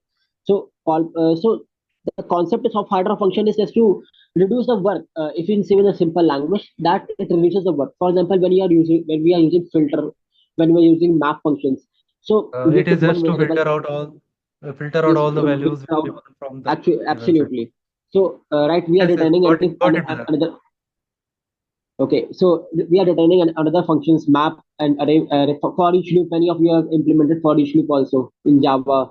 So that, like, for a simple syntax, by providing a simple syntax, we can achieve the whole result. For example, when we use reduce functions, so reduce function, what does it reduces the, for example, if you want to print up the sum of an array.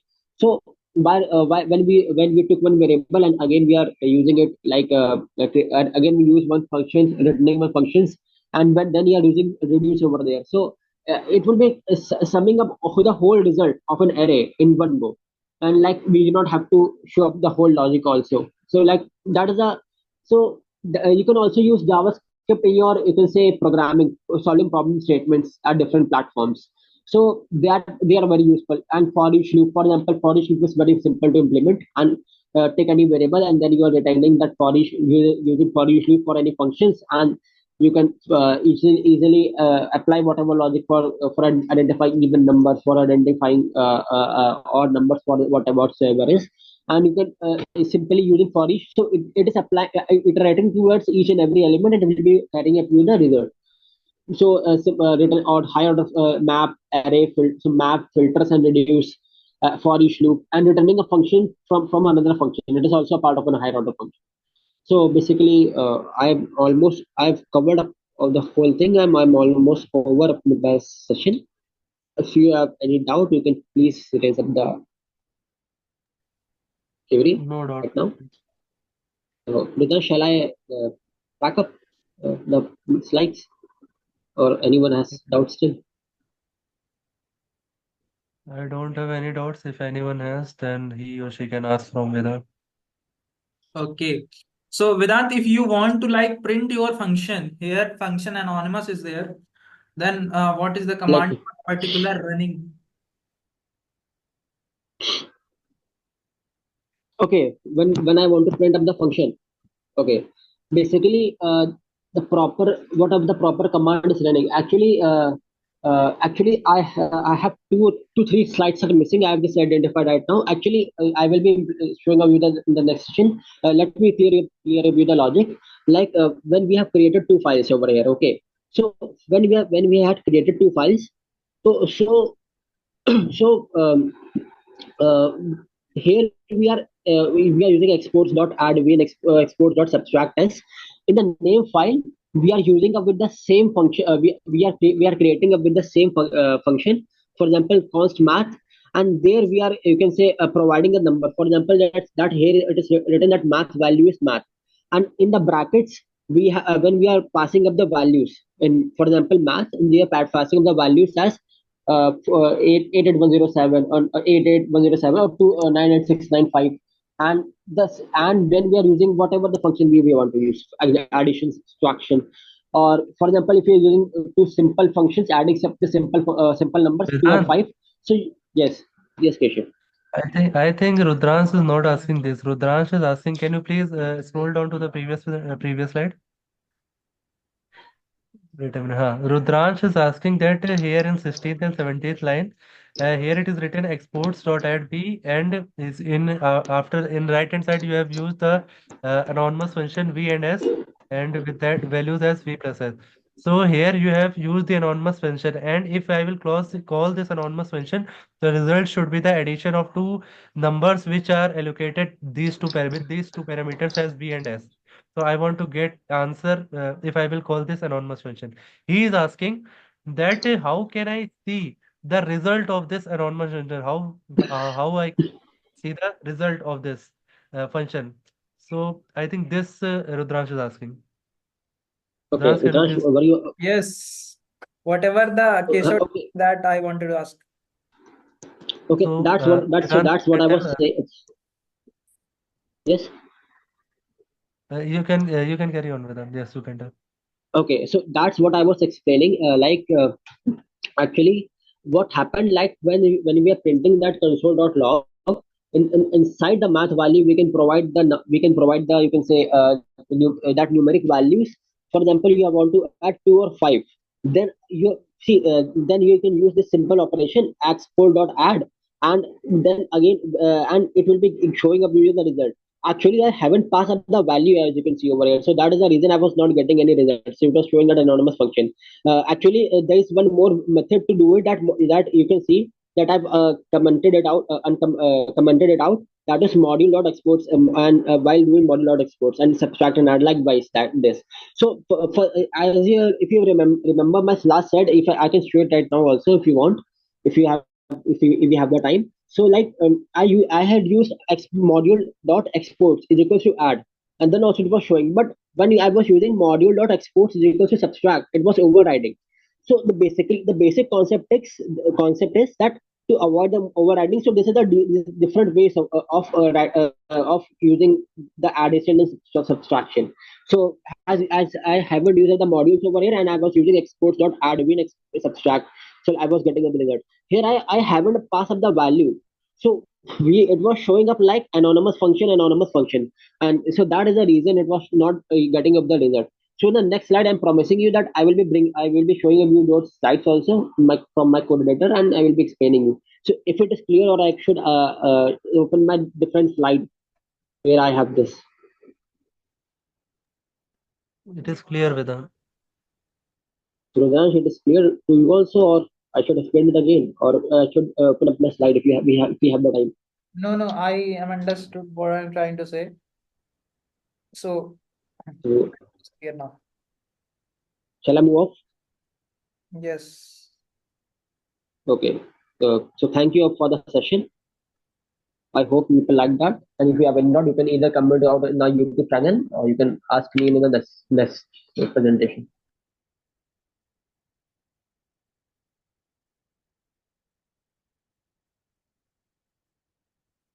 Sorry, Pranjal, are you ready to present? Yeah, I am ready. My voice is audible. Yes. Start screen share. Yeah, thank you. Yes, Pranjal, we are ready to hear you. Yeah, thank you. I'm glad to hear. Can I start? Oh. Yes, you can start. Yeah, so good evening, guys. My name is Pranjal, and we are here to learn and discuss about the HTML and CSS. It is a series kind of view, and today I'm going to take the lecture 4 of this series. And in today's lecture, we will be discussing about the very important topic, the flex property that we are having in our CSS, and we will be having some hands-on experience of the flex property. And after that, we will be having the hands-on experience about the about all the things that we have learned in the previous session, such as the creating like a form, making the nav bar, and playing with the UL and li list, all of these things. So I'm going to start with the flex property. What is the flex? The display flex is the property which provides the flexible layout. What does the mean the flexible layout means? The flexible layout means if there are the many elements within a particular div tag, then what are the positions and what are the possible combinations of the position that we can put into that particular element. So for providing the property of the flex to a particular element, we have to write the flex property as the display flex in its parent element, such as you can see it here. And after that, there are the flex item. The flex item are directly related to the children's. What does the children mean? There is a div a parent, and within a div, there are the four mini div we can have. Then that mini div are said to be a children. By default value of the display flex is the row. By default value of the display flex is row or the horizontal value. That we can see that like this. And if we want to change the particular value of the flex, we can change it to the vertical direction, or you can also say that the column wise. Now, what is the flex direction? The flex direction simply means the changing the value of the particular flexes. The flex direction row from the left to right, row reverse from right to left, column top to down, column reverse top to bottom to top. And after that, we have something that is justify content. So before discussing about the justify content, we will have the hands-on about the flex directions. Yeah,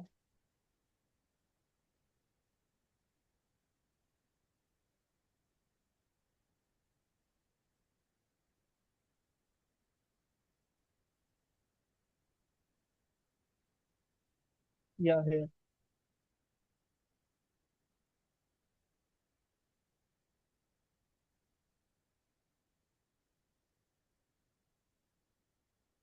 Yeah, so guys, you can see it here that we have a div container named as container. And within a div, we have three mini div named as item. And the value of that div, item one, item two, item three. And we can also add the many number of div that we can want to add it here. Now, what I'm going to do it here. I have done simply the basically styling of the particular div. The color is black. You can see it here. The font color is black. The background color is gray. The margin is 10 px.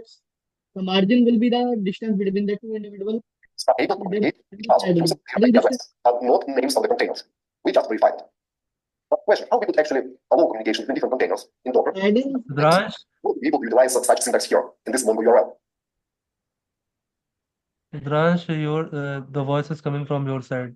It is related to any videos just you have played, I think. Yes. Wait a second. Yes, continue. yeah, thank you. What does the mean of the padding? The padding means the distance between the particular element with its the entire items. Okay, then what I have written here, I have written there the weight of the max content. What does it mean? It is a very interesting topic. The max content means it will be adjusting automatically. What if I write something more in the item one here?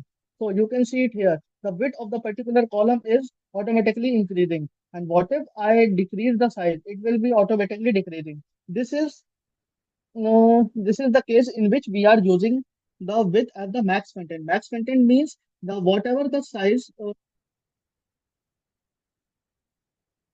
taking the size of the particular div. Okay, so now after that we are going to style the container. I have said to you if we want to apply the flex property within the particular children, then we have to apply the display flex property in the container. Then you can write df it is display flex. I have told you that the by default value is the row. It is row. What if I write here align item center? What does the align items means? Oh, just a minute. Yeah, sorry. Flex direction. flex direction. It is automatically row. That means the left to right. What if I write here row reverse? Row reverse. You can see it here. It is just reciprocating the values. The reciprocating means the mirror images. The item one which was starting here, it will be here, then item two, then item three. What if I write here the flex direction as the column? So let's see. Oh, so whenever I have write the flex direction as the column, it will be taking the flex as the top to bottom way. Oh, what if I write it as reverse also? You can see it here. So taking the reversal of that. Now, just taking with the by default value. This is row. Align item center. It will not doing anything. Why it is not doing anything? Because the height we are not defining here. I am going to define the height here under VH. You can see it here. The align item center means it is putting it at the center. Now, we have something, the justify content. What does the justify content mean? It will be justifying particular element where it will be falling. What if I write here center? You can see it here. It will be at the center of the page. Now, what the row reverse means? The row reverse means we are going to opposite the center. Whatever I have start with the start, I have wrote start. It will be the starting value of the flex. It is the row reversal. And what is the center? Then I have write here space around. No, we are going to write here start. It will be the starting here. There are the various values of the justify content set that as start and center, space evenly and space between. There are some difference between the space evenly and space between. What does it do? We are going to see it here. Space evenly. Space evenly means that the each element will be placed with the equally spacing with the with its neighboring element. What does the space around means? The space around means the rounded space will be the same everywhere. This is going to see the more space because it is partitioned as this. After that, yeah, space around, space between. What does the value of the space between mean? The space between means the between the values, the between the first and the between the last value. We are going to place the all the values that we are having here. Okay, so guys, if you have any doubt, you can ask. So otherwise, I should go forward. Uh, Anjali, here in this case, we can use gap also, huh? Yeah, we can use the gap, but for that we have to use particular gap property, gap two, gap three, and many more things. Okay, These I are think we something can also. complicated stuff. Yeah, What? yeah. What you are saying? I am asking that with the gap, I can use the values like in pixels also, na? 100 pixels or Yeah, 200 yeah, pixels. yeah, yeah, yeah. That is the by default value, but the standard value of the space between row reverse is the starting value that I'm going to show you here. Okay, okay. Yes, you can carry on. Angel, if I want to like animate this like moving objects, then how it will be done? Yeah, there is something properties such as the animation, the transitions, in which we are using the hover effect, the rounded effect, the bouncing effect, and then the swapping effect. That we will be covering in the further sessions. Okay, okay, That are the part of the advanced CSS. Now we are covering with the intermediate and the basic level CSS. okay, okay, okay, okay. Okay. So I need your support, and now I am going to have such a game type of things which will be making our flex direction will be very easy. So are you ready, guys?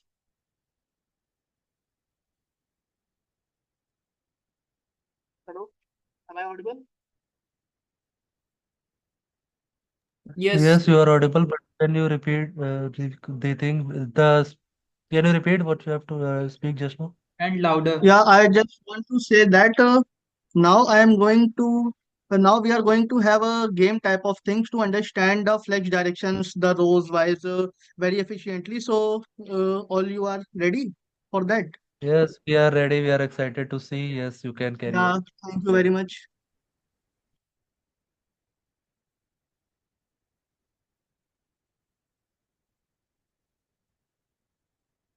Yeah. So this is the flex foggy game that we are going to play it here. In this, we will be understanding the different type of the position that we can be using in the flex direction and all above. So basically, what we have to do, this is the element and this is the destination. We have to arrange such a code. We have to write the such a code in which that this frog should jump it here and this will be passed. So now we have the flex display as the flex. What will be the justify content here? Anybody want to guess?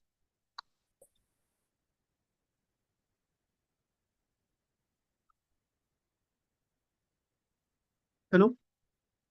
Hello? Yes, Yes, yes. yes, Ranjan.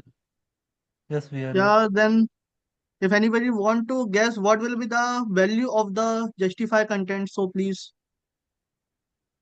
Justify content, I think, what it is, space around, no, space between. No. Space between is used when there are the multiple elements and we have to make the space between them. No, no, what I have to do, I didn't get the You just proper. have to you just have to place this frog over this leaf. Okay. You just write. So, it We is have studies the justify content start, justify content center, justify content space between, justify content flex end. What are the values flex that we end, will be using? Flex start.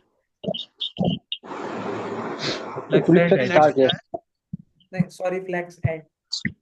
Flex start. Okay. Flex start will not work here because it is already at the starting position. Yes, end So, will. flex end will be there. Yes, I am correct. Yeah, you are correct. Now we are going to another level. Let's see. Yeah, here we are having the two elements, the green colored element and the yellow colored element, and we have to place the element over that the green color leaf and the yellow color leaf. Then what will be the value of the justify content here? Flex Anybody want to start and guess? flex end. Flex start and flex end. Okay, let's try. Flex start, Start. no, Flex end. and no. Now what? Justify content, I think, space between. No, space Yes, around, yes, sorry. yes. Space around. No space between is right. Space around? No. Space between them. It will be Try all option. Okay. None of that is correct. Now what? No. tender. Yeah, that's the last option we have. That is so confusing. So, hello? Yeah, what I you was are saying? Yes, yes. thinking the same, but actually I haven't answered. Okay, no problem. Let's try the next level. It is the center because the you can see the leaf that we have placed here at the center of the tab, the center of the screen. So we have, and there is no space between the two adjacent leaf. So we have to use the property as the justify content center. So let's move towards the next. Yeah. Then what? Anybody want to guess? Can you please repeat? Can you please repeat what you say? Yeah. Now, in this case, I think space around will be there. Space around. Okay, let's try. Space around. Yeah, you are Yeah. correct. Why This space around? Because every element having the space with the adjacent element. So we are using the space around. This is a very So we fantastic game. can move for, yeah, we can move forward or not. Yes, we can move forward. Yeah, okay. Now what?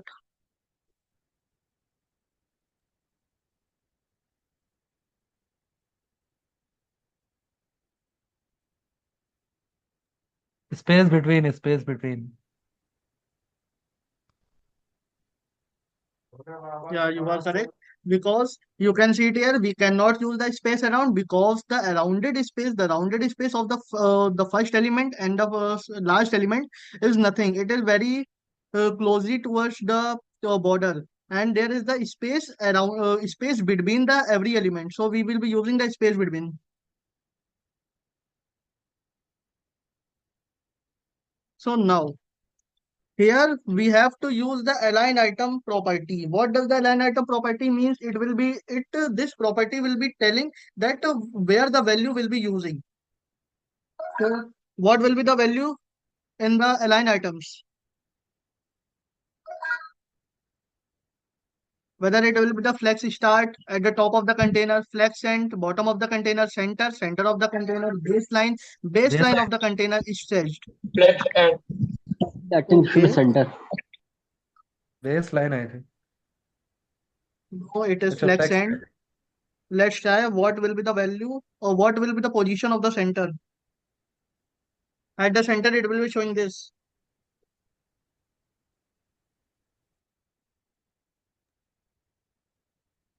Okay, the line item is just do the changements vertically over the Yeah. elements. Can we move forward?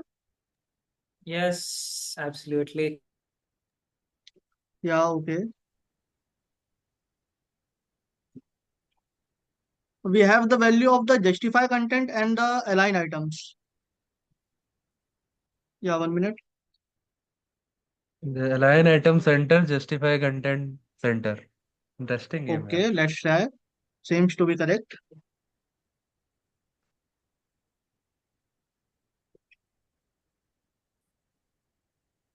Yeah, you are correct. Okay. Because it is at the middle of the page. Yes, because the line item center will just make the elements at the middle of the screen vertically and justify content horizontally make the element at the center. So that's Yeah, why you if are we correct. combine, then it will be at the center. Yes, you are correct. So what will be the value here? This is the good one. I think. Okay. Here will be align items will be I think flex end and justify content will be space around I think. Let's try. I'm not sure whether it is a space around or space between, but I think a space between will be there. Okay, let's try. No, Okay. it No, no, seems to be space the around. space around. Okay, okay. Space around. Yeah, you are correct. What does the space around does? The space around basically gives the space around it between the every adjacent element. And adjacent to the walls also, like Yeah, if the adjacent to the walls also. and Yeah, space then between, I what will think. be the answer of Got this? The row simply or left to right, the row reverse right to left, the column bottom to top, and the column reverse bottom to top. What will be the value? row reverse. Yeah, you Yes, are right. I think it is correct. Yes. Yes, you are correct.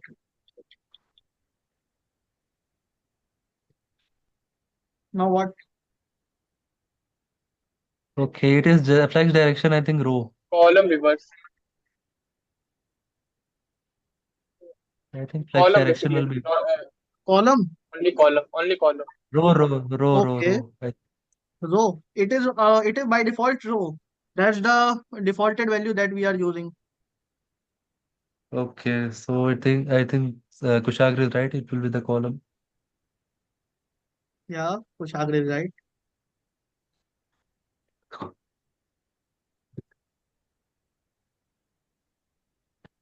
Sorry.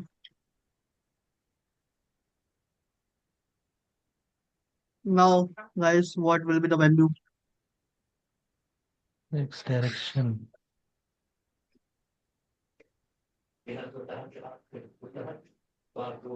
I think it will be justify center will be not be there, but flex direction, I think It will be.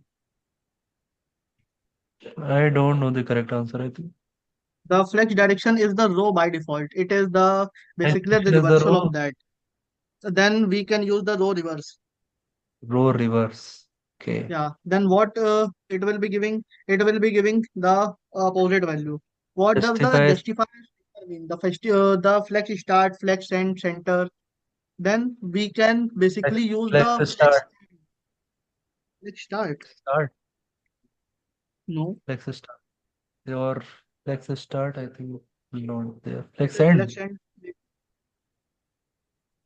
Yes. It is not working. Oh, I think due to the network issue, it is not working. Can you yeah, maybe. refresh? Just copy the lines and then after the refresh of this website, you can again paste it and then.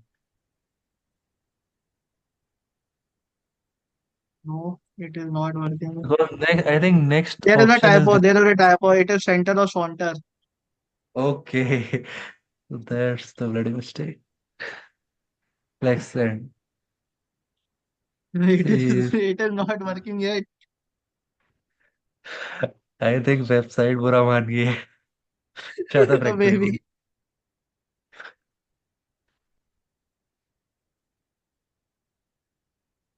I think you have to pay to this website so that it will again It is make a new free, but games I for don't know us. why it is not working.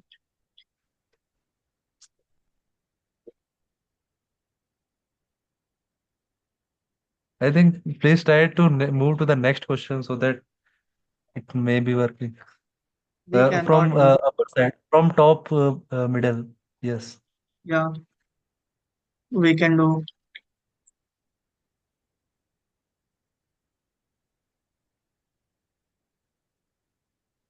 No, again I think it is not. Network issue. Network issue.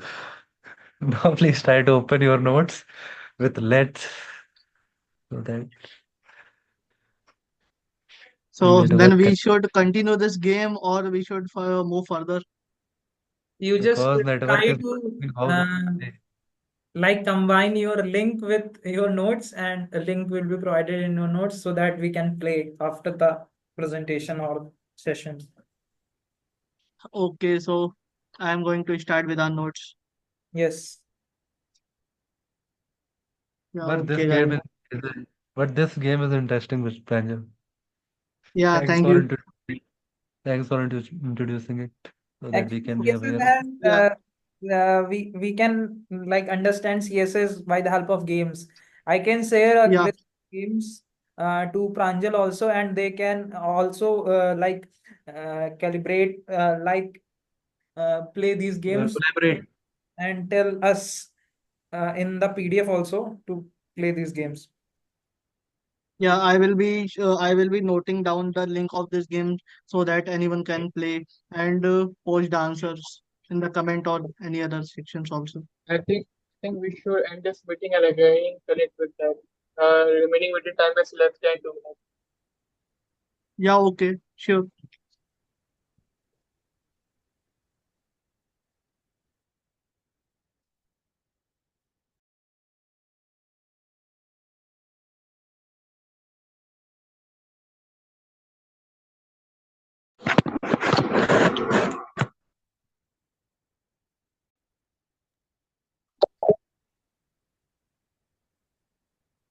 So welcome back, guys. Am I audible? Yes, you are audible, Hello. Pranjal. Okay, thank you. So I have noted the notes for the that we have discussed of the justify content flags, the space around the center and the height and any other and all the things that we have discussed and have the hands-on for that. Now I am going to do the hands-on of the all the things that we have studied or discussed till now. So I I am going to make this such type of a web page in which these are the nav bar. This will be the search kind of thing. There will be a button of the contact, and it is a form working. And when you are going to submit, it will be showing to you that you have to fill a particular required field. So I'm going to start with this.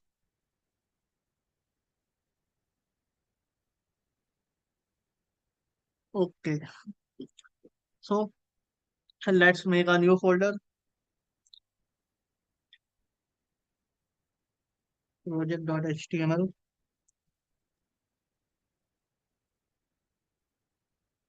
and one more file, project.css. I think there is a typo HTML you have written in here. In which file? Project.html. Yeah, sorry. Thank you.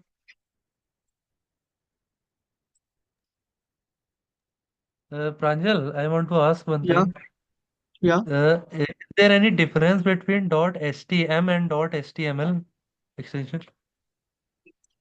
I have no idea. I think both are the same one. Yes, So I let's try. some Let's try. that's Let's try. Dot yes. .htm. .htm. I think it is doing the same work as like HTML dot extension. If it Yes. is going to do the same work, the boilerplate will be opening here. Yeah, it is Yes. same. Okay. So It this is is same. interesting. Yeah, we can say that. Yes. Now you can carry on, Pranjal. Yeah, thank you. So I have already told you for the nav, we will be using the nav tag.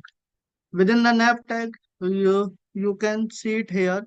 There is the three links, the home section, the card section, the about section.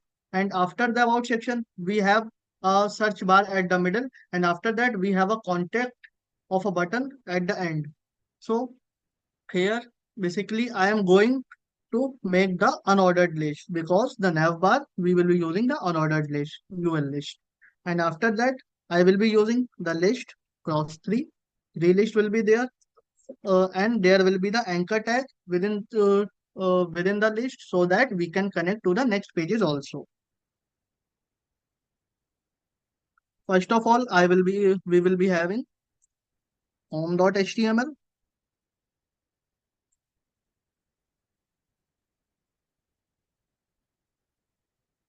about.html, and card.html. And same thing here, the home, the about, the card. About you have written inside, I think, inside the arrow bracket. Yeah, yeah, this about. So you can see this is seeming like this. And after that, we will be having and the search options. The input type is equal to search. What will be the what is the placeholder here? The placeholder is search here. And after that, we will be having a button. The button, the value of the button is contact. The value of the button is contact. And I am going to give this as a ID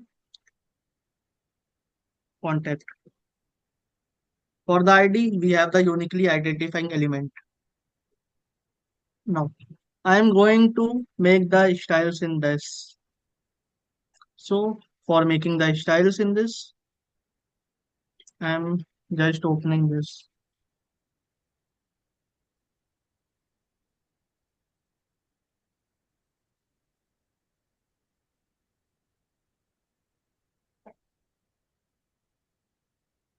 What are the value we are having there? By default value, if we are going to style a whole page, we are using the star here. The M0 set as the margin 0, the P0 will be giving the padding 0. After that, we will be having the nav bar. Nav bar. What are the first value we are going to in the nav bar? We are going to have this values as the flex directions row, the display flex.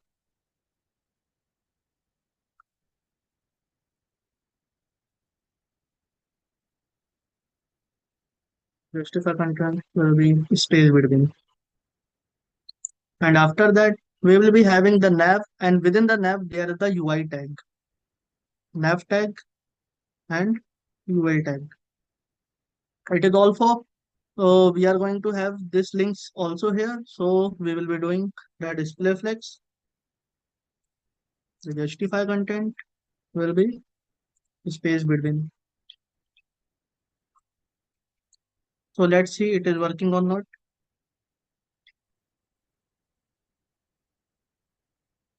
No, it is not working.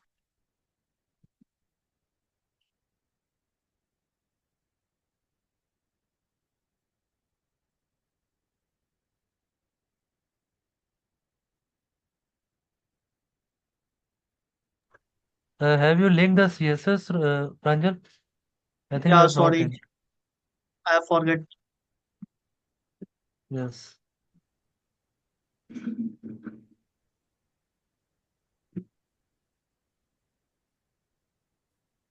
Yes, I have linked it here. Now please try to restart the search. Do not Yeah, let project dot. yes, 1 minute.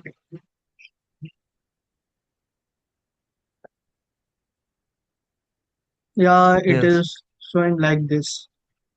So we will be making the margin, the padding in between. The padding will be 10 px. It's again not working. Let's I within think the it is nav not tag. because I think it is not working padding because you have already used justify content which is having a space more than the padding. So that's why I think Yeah, you aren't able to. yeah, we can say that. But there is another option if we are using the margin property within the list, then it will be working. You can see it here. Okay. If 20, then this is working here.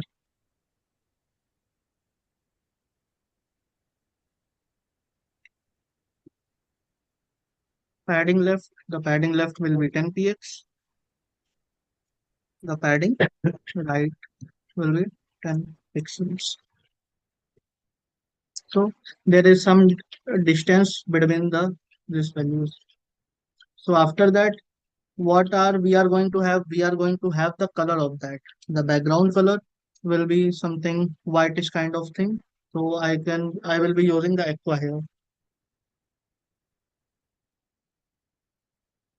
So this is like this. So what if I want to remove that dot here? So I will be using the list style, the none. So you can see it here. The dots are gone. We can use the we can use the something user defined values of the in place of the dots, such as the high sign, the emojis, and any other thing. And there is one more questions that what if we want to remove that underline kind of thing that we are getting the by default with the anchor tag. We can use here the text decoration. There is something text decoration. This is none. So you can see it here. This is none here also. After that, now we are going to style with the input tag. Where is the input tag? It is inside the nav bar. So what we are going to do? Nav and then the input tag. We are going to give the height to this tag. This will be 20 px. This is very small, 30 pixels, something bigger. So let's go with the 35 px. So we are going to align this particular item at the center. So let's try. We can use the align item as the center. No. If we do not use this as the align item as the center, then we will be using the margin top. The margin top value will be 10 px. Let's see. Yeah, we can get it at the middle of this. And after that, we are going to remove its outline. The outline kind of thing is the border, then it is none. So you can see it here, it is none. Yeah, it is working. What will be the width of this? For making the user defined width, we will be using the flex property as 1. What this property will be doing, this will making this particular element at the center, and it will making this as the growable element. It will be making its the weight and the shrinking will be automatic. So we have to make this. So what we are going to have, there is the space between, it is a space between, it is not working. Space evenly, again it is not working. The space between is here. The flex, we are not using the flex. We will be using the weight property. The weight is 40%. The 40% width is right because it will be automatically changing as we are going to make this responsive. What if we want to make such the border as the rounded? Now we are going to have border radius 10 px. Let's see, we can see it as rounded and border none. So this kind of thing we can get from here. Now it's time to style this contact button also. Now I have told you that in the contact button I have placed the ID. For the selecting a particular ID, we will be using the hash sign. What will be the name? What will the value that we are putting in this ID? It is the contact. And what we are going to have, let's change the color of this particular button. For changing the color of this particular button, we will be using the background color as blue. So let's see it is changed or not. Yeah, it's changed. We will be putting wood color. Let's see. I think there is Mm, many options to add a background color and all. yeah, there are the many options. One option is RGBA. There is one option of styles. There are the many options. If you are there is the RGBA value. The RGBA value is the color code that we are going to add it here. Here you can see RGB HLCL बहुत होते हैं उस पे click करो उस Yeah, पे जो लिखा हुआ है RGB 73 इस पे yes here yeah. this is the hash code Here value we of are that going to color use the color code also. There are the HCL values, the HWB XWB values, the RGB values. Thank you, Keshav. that's okay. So what we are going to use it here, we are just going to style the particular the text that we are used in here. The text is contact. Then we will be using the text, not text. We will be using the color option. The color is white. So let's see. Yeah, it is working. Let's make the height and width of particular thing. The width will be 10%. Let's see. No, it is very large. 5%, 7. It is good with 8. We will be using the border radius, 10 pixels. It is something rounded. What we are going to use it here, the margin will be 10 pixels. Let's see. Yeah, you can see it here. It is looking somehow like this. Pranchal, can you play with the width and border radius such that I can understand better about the values? For the border radius. Yeah, yes, like you can Yeah, play with okay. values such that I can understand the Yeah. Sure, sure, perfect sure, value for sure. that. We have used a 20% border radius. You can see that the corners are rounded more. What if I have used a 10? It is less rounded. What if I used a 30? It is more rounded. 40? More. 50? More. What there is another option of using the percentage value. What if I am using the 10%? You can see it here. If we are using the 20% value, see 30% value,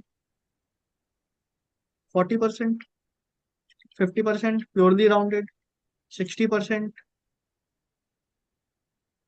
You can see it here. Yeah, after 50% if the thing become rounded then why मतलब after because in exact 50% the particular thing in which we are applying this Yes. 50% radius So why after 50% it is looking the same, like 60%, 70%? After the I think, 50, when we reach to the 50%, it is taking the whole width from the all side. It is the rectangular kind of thing. So there is the content within that. You can see it here. And this is something taking the oval like of things. okay, So if we How are the making a string is star, uh, how yes, the string inside this block is changing its shape and size according to how you change its border radius. Like the firstly content is not context. changing. The string is not changing. You can see it No, here. no, The no. string is I'm not changing changing. the string length and string shape. Basically, you can say Yeah, it is adjusting according as well as whenever you change the side, it will adjusting according to that. How you will do that? that's mean you are going to say that every corner has the some unique values. ना I would say that जैसे ही हम अपना change कर रहे हैं border length की वैसे वैसे मेरा हाँ कॉन्टेक्ट जो मेरे अंदर स्ट्रिंग लिखी हुई है वो हाँ उसके अकॉर्डिंग एडजस्ट हो रही है तो वो कैसे हो रही है नहीं वो मतलब तो वैसे ही है। ऑटोमेटिकली वो तुम देख सकते हो भाई वो ऐसे ही है। रुको मैं ऐसे बताता हूँ। एक मिनट। Pranjal, ये देखो। make that a little zoom a little. Actually ऐसा लग रहा है वो कॉन्टेक्ट पहले छोटा होता है वो चेंज होता जा रहा है ऐसा लग रहा है Pranjal, नहीं वो मैंने the best way is to या right click on the browser and do the inspect part, and from there you can change the values so that या with okay that, I am trying. yes. Okay 1 minute.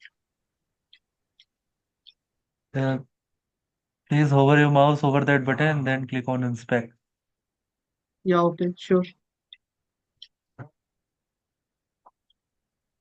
O sorry. No, no, no. Right click on या inspect. And then the select portion and move to that. And from there, try to change the border radius. Yes And now let's go with the 20%। you can also use the arrow up and down, so it will be gradually increase the values. Okay Yes. Yeah thank you. So, if we are so going now to increase the value you can see it here. It is only changing the border. It is not changing the content that we have written within the particular button. You can see it here. Okay got it Okay, so can we move on? Yes you can Yeah, thank you.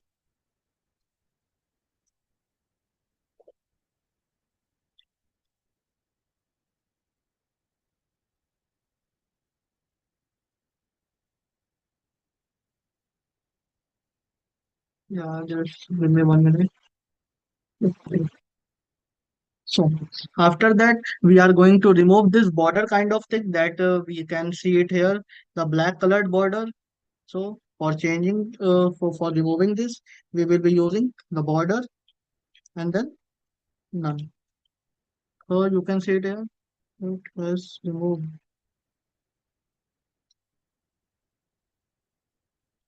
Body transparent. Why it is not working?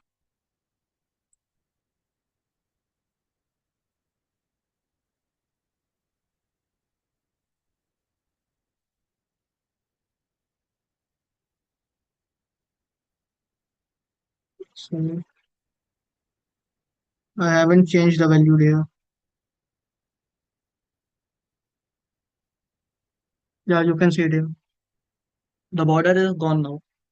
Now we are going to make some hover effect so that when we are going to hover on this particular home, the particular about the card, and then hover on this to the button, then the color of this button will be changing and this particular home will be changing. So for that, we will be just selecting the particular home. What is this home means? The list values means same this value. Then we will be just coming here, putting it here. Then hover property. You can see it here. The hover property. What are the values that we are going to use here? After the hover property, the background color should be changed to what? The background color should be changed to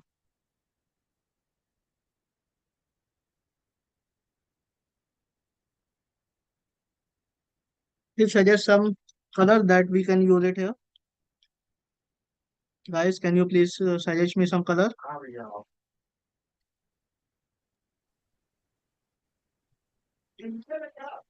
Now it is Light green, taking the, basically. yes. Which color?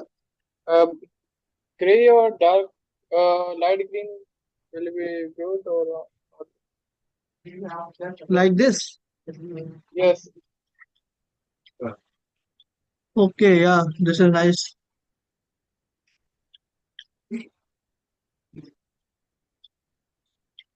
For this, we can also style the particular text, the font. Yeah, the font size will be 30 pixels. It is very large. 20 pixels. Yes, this will work. For this, we will be just using the value for making the color. What color we can use it at? We can use the by default black color, column black.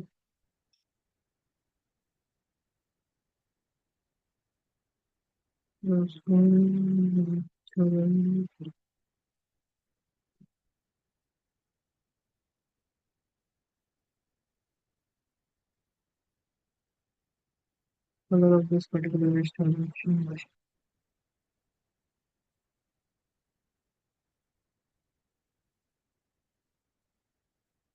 Yeah, we can get the particular color black. So what if I want to change the color of this particular item, such as card, the about, on hovering that, we can use it here.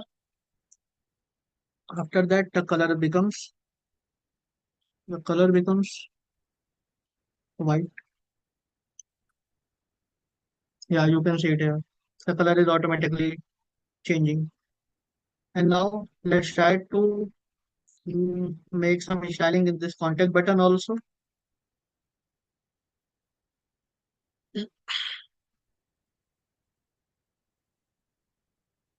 Contact button.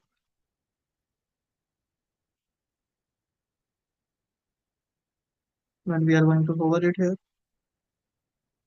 the background color will be something light blue kind of thing. Yes. Let's see it is working or not. Why it is not working? Mm, mm, It is not working.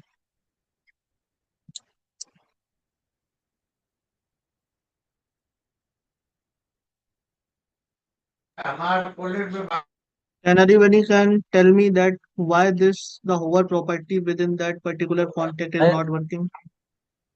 I am not sure, but I think after li you have make a space. That's why it is not. Where? Uh, in line number 49 after li there is a space. I am not sure whether making problem. I think. Yeah, let's see. No, this is working. But here it is not working. So let's try it in another way. Because Let's in try to. contact, I think you have not specified the color. No, I have done that, but it is again not working. Try it. Let's see.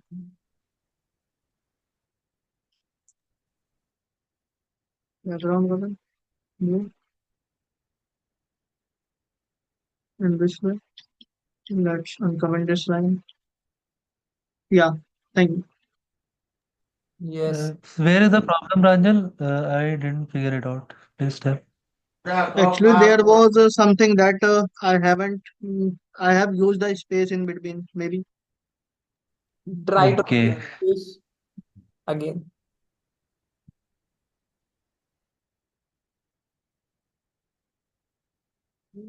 When we are moving on here, this color is so bright, so we can make it something light.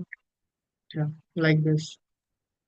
Pranjal, So maybe we are going to, yeah, try to run the code with his space, like where in the code. contact space. Where contact space?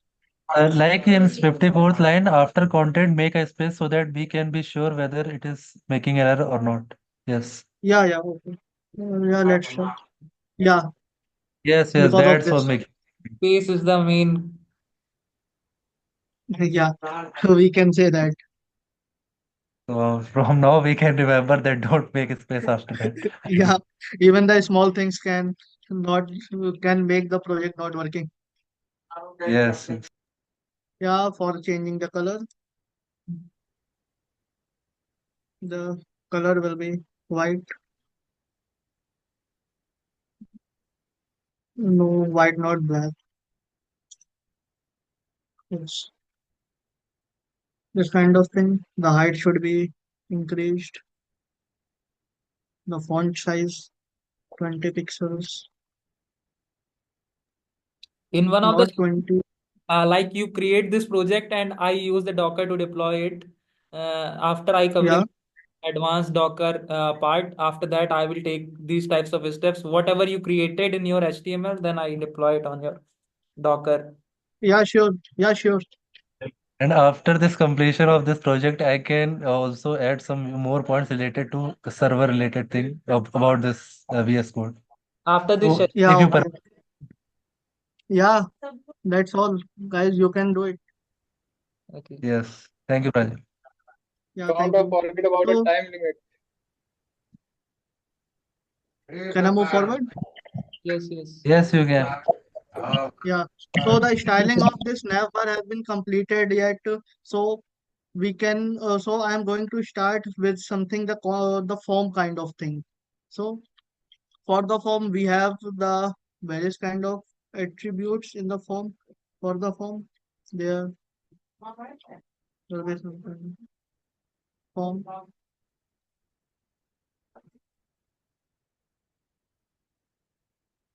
the label, the label cross 4.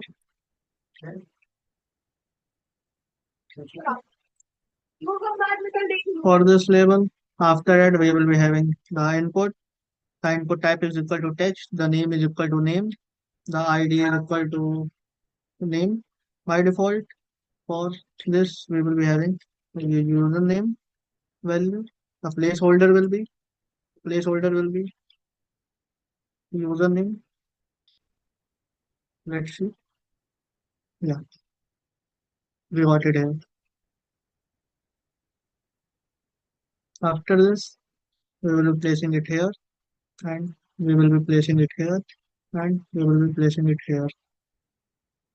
This is for the name that it will be the email. The email, email, enter your email. Yeah, you can read here. After that, there will be the phone number,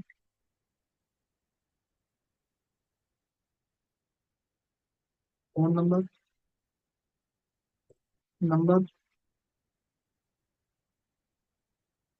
phone, phone, and enter your phone number.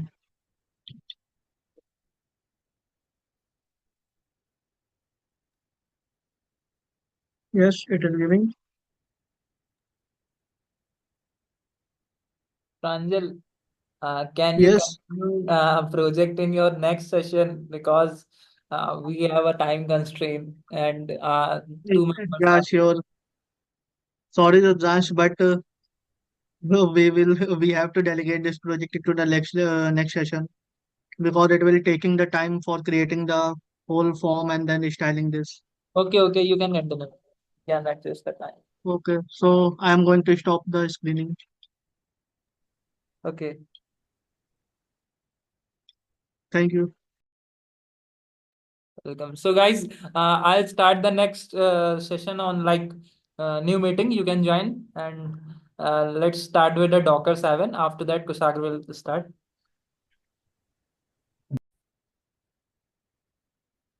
This time recording has started. The screen is visible to all of you. Yeah, screen is visible. Okay, sorry for delay. No problem.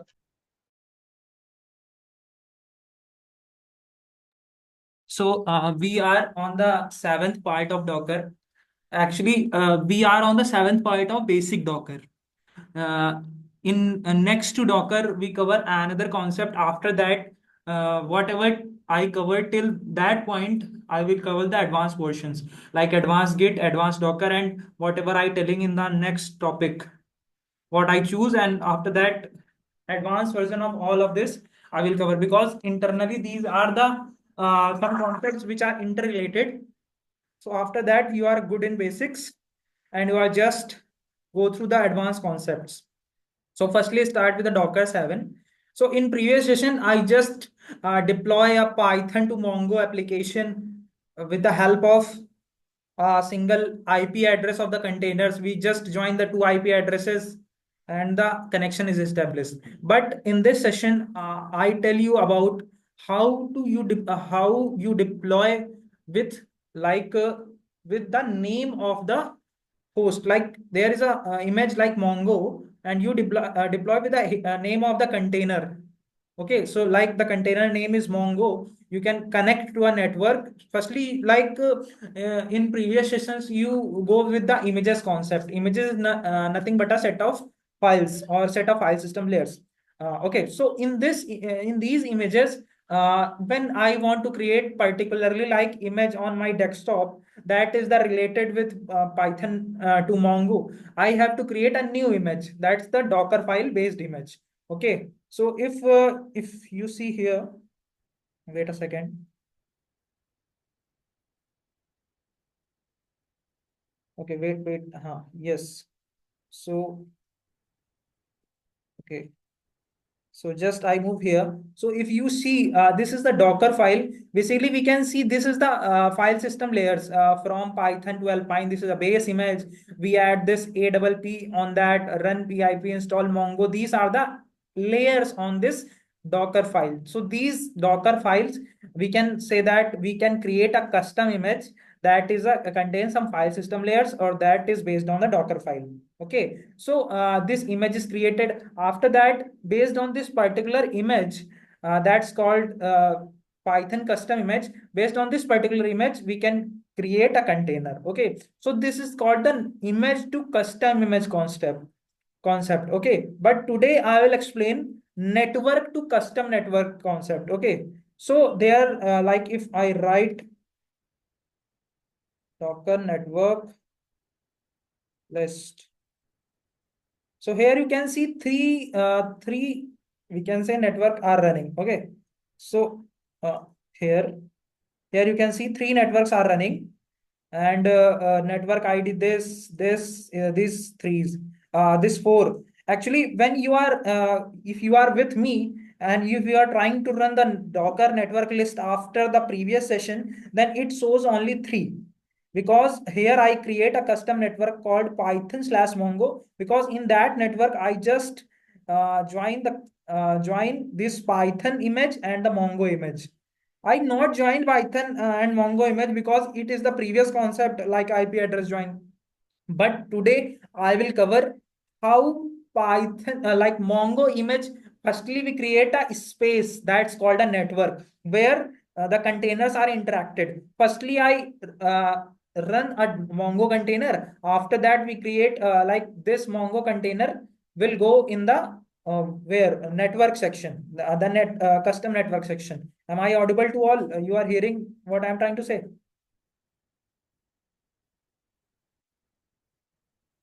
Hello. Yes, you are audible. Okay. So continue. So Docker network list basically lists the networks where your project is deployed. But here I create a special network to deploy our Python to Mongo interaction. So I just name it Docker Mongo. So if you want, like I will go with the slides. So beginning of Docker Compose, I will cover in the like it at the last, and then at the next session, I will cover entire Docker Compose and whatever the things related to Docker, only next session I will cover. After that, we will start a new concept. So from here, attaching container to the custom bridge network. Okay, so command to create a custom network, Docker network, create a network name. Whatever network, if give me a second, if I want to create Docker network, create, I want to like particularly create a network that interact with Python to MySQL or SQLite. Okay, so this time you will see here Python to SQLite network is created. So can anyone explain why these hash value at particular time is created? Can anyone of you explain? At the It particular, must be yes.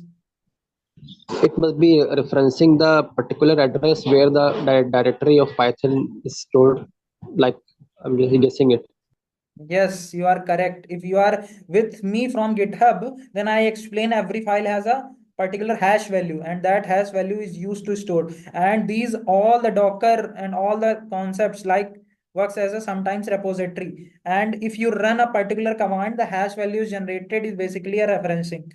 Whatever I know till this point, I can explain. I think this manner. Okay, so I will move forward. So you get to know how many how what is the command to list the networks and what is the command to create a network. So basically, whatever the network you want to create, that is only a bridge network. So either you see it here, driver is bridge to bridge. Okay, so these are the basic like by default one, and after that these are the actually in Python SQLite no container is running and no container is based on this SQLite. Okay, so here Python to Mongo is the network where we can deploy our sites.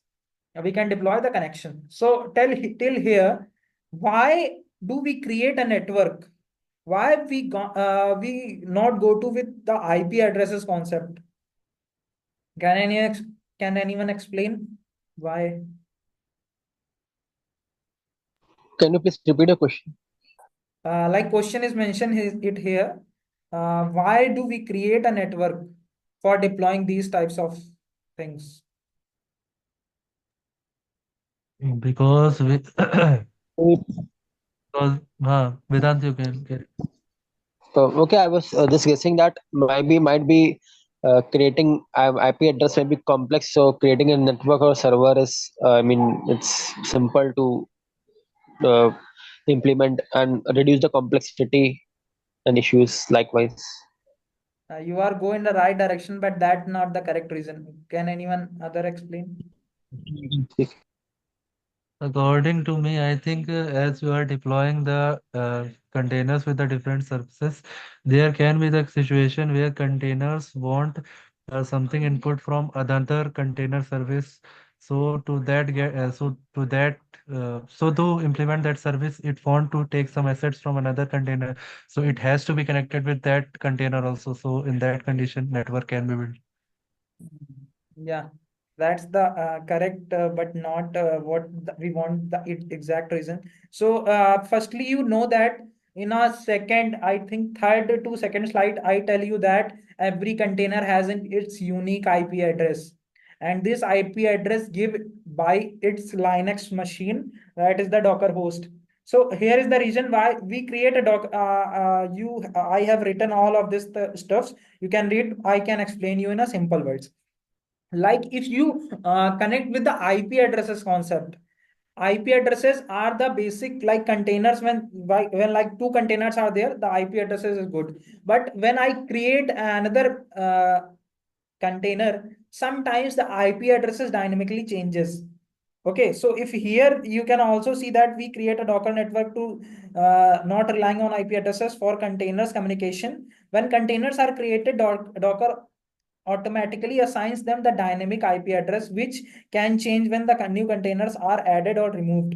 So this can cause a connectivity issue on the relying specific IP address. By creating a custom network, you can refer containers by their names, ensuring consistent and reliable communication. So IP addresses are the number of digits. If I create thousands of container, then it must be maybe a case that IP address must be same. And if I delete a particular container, then IP addresses may be different. So every container has consisted its IP address.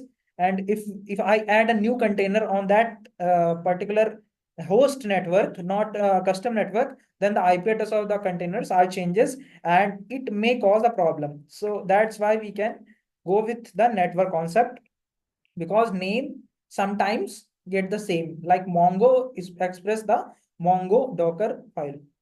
So here Docker network create and Docker network list, I mention it over here. So command to show network list, that is the Docker network list. Okay. Docker runs internal DNS server, which resolves names and IDs of the containers to their, okay, Docker runs their internal communication. Anyone know what is the full form of DNS? I think all of you know what is the full form of DNS. Can anyone tell?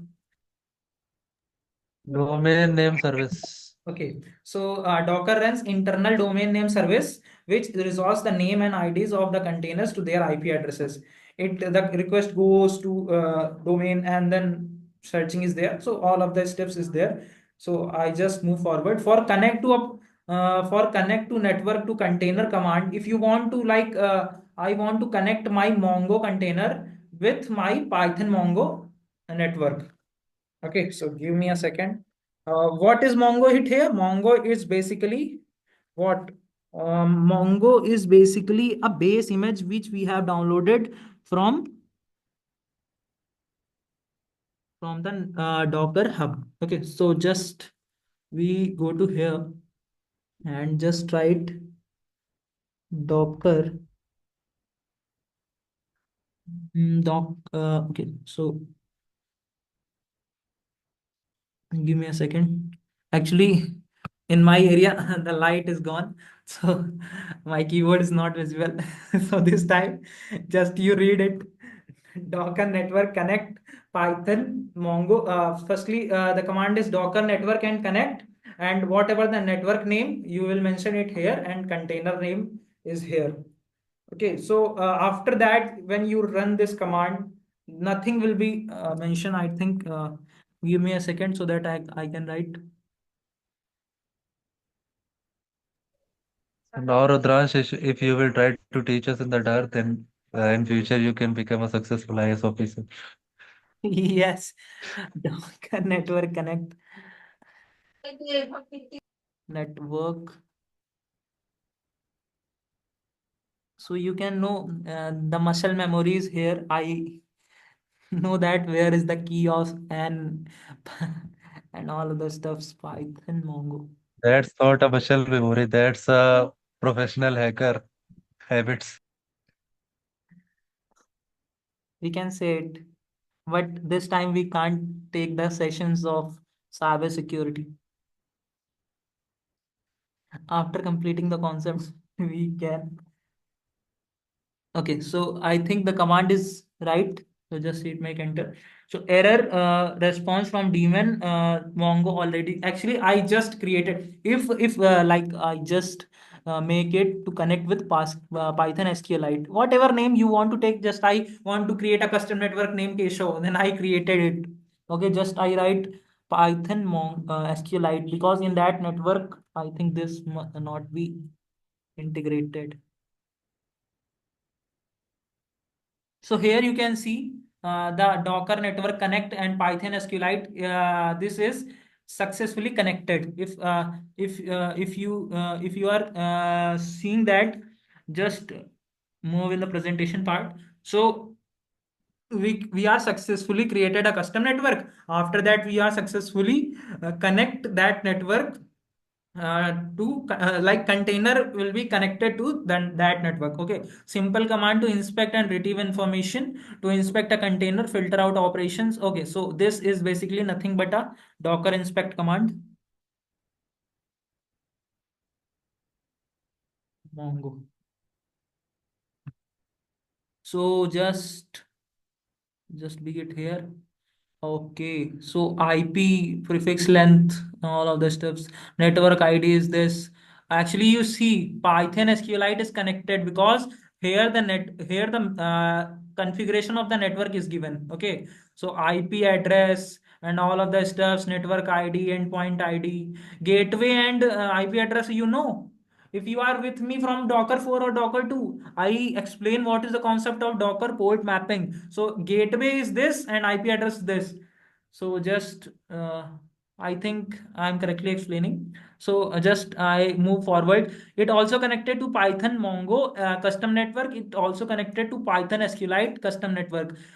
This Python SQLite I explain right now how the network is created, how we can connect a Mongo image to particular network. But this concept I just make a practice for me. That's why this all of the steps is here. Okay. So if you want you just write control F. Okay, what is this? Okay, just I create a new one. Okay. So just okay. So just we are moving forward. So to inspect container specific information, you can use this command field. You want to just use the if I want this is the like a image is used in a multiple servers in a multiple networks, and I want to know about this particular network is connected or not. Just I write Python in sorry Docker inspect Mongo and the pipeline symbol and grep and whatever the network name. Just if just give me a second. Uh, Actually, my battery of my phone is low, so give me a second. I start recording. So here we just write grep. What is here, yaar? Grep and whatever I want to know. Just I want to know that my Python SQLite network is connected or not. Just write SQLite. So what is the error is here coming? Grep is not recognized by the name. Okay.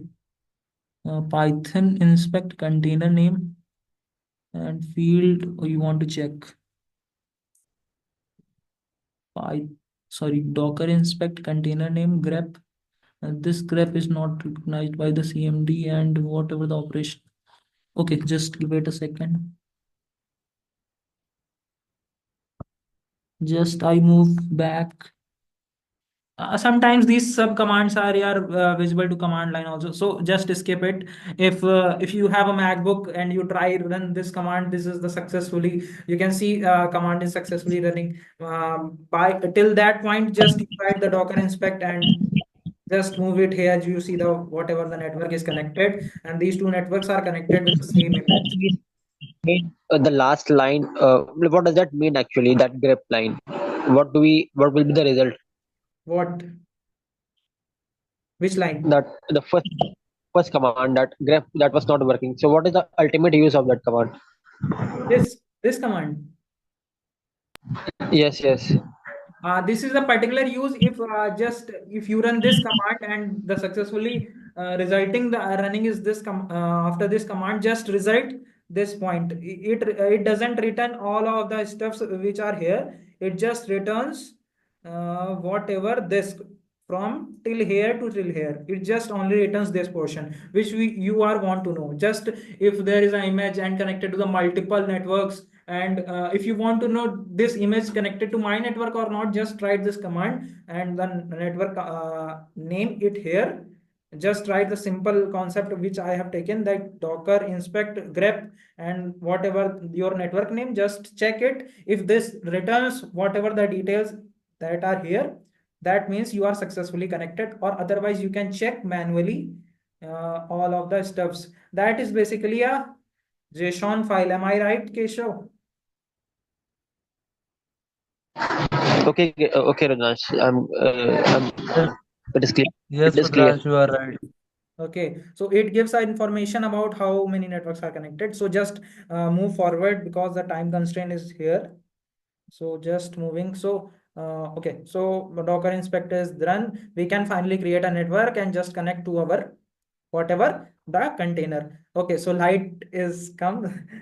So from it till here, I just command to run a container where network and container is connected. So this time you must be taken care of. Whatever you connected to your network must be in a container running form. If I just write it here and just open a new terminal here, Docker.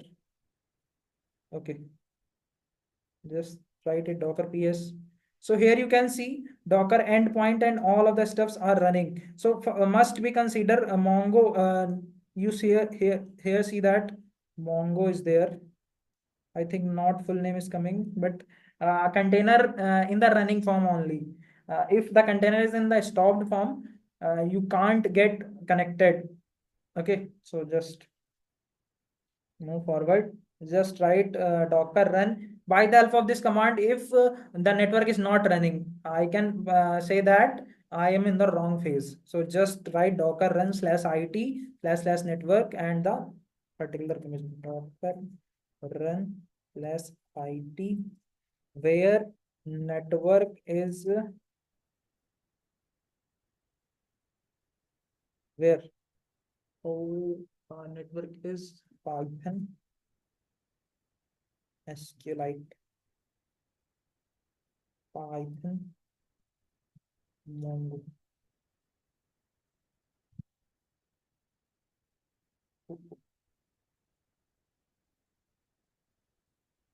Okay.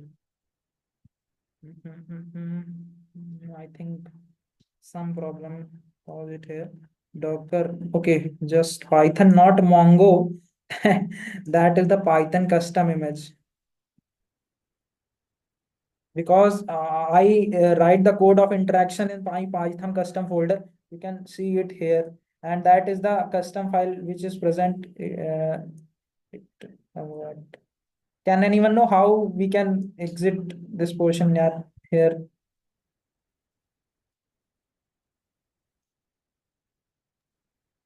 Okay. What you are saying? Okay, I get how to hide all this. So here you can see Python custom. So that is basically a image. We can created a custom image, and based on this container, I just write and enter. It will check. Also, okay, you can clearly see interaction between. Firstly, I run a container and just I make sure with the network Python SQLite. After that, we like connect up our I am running a new container that is the Python based on an image of Python custom, and that is also relying on this network that is Python SQLite. So here you can see admin config and local. If anyone uses the MongoDB, then that person know that these are the by default databases are present. Like Keshav tell us show database name. So some of the database are by default. So these are database by default. Okay, so if I want to just want to know that successfully connected or not, if this time you just write ping Mongo, so whatever output is coming, can anyone tell?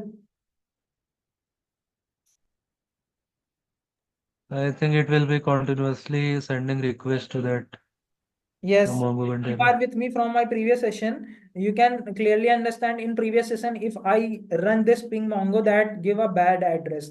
But after that, I just trying just write ping and the IP address of the container that will give a successful execution. This time it's I just think after I think after Mongo you have to write something ID, na? no. You will If I write. just enter it here, you can clearly see the requests are coming because this time we can Okay, create. okay. Okay, so just I explain because this time we just use name to connect. In the previous session, I just use the IP addresses to connect. That is the main difference. Yeah, that's why I'm confused. I am thinking that you will use some ID because in your previous sessions you have used ID after the ping. That ID is Okay. nothing but a container IP address. Okay, and here you are just using directly the name. Name. That's why we create a network and just deploy a Mongo in that. And after that, we just, you have the option, yeah. You just, like, if you run the container based on the Python custom, just run that container and connect to that. After that, you just write this. After that, you just write your whatever the command, that is Mongo. That gives a successful execution. You all see that 57 packet transmitted, 57 received. That means no packet loss, and we are successfully connected with the MongoDB server, where the default database names are admin, config, and local. Till here, if you have any doubt.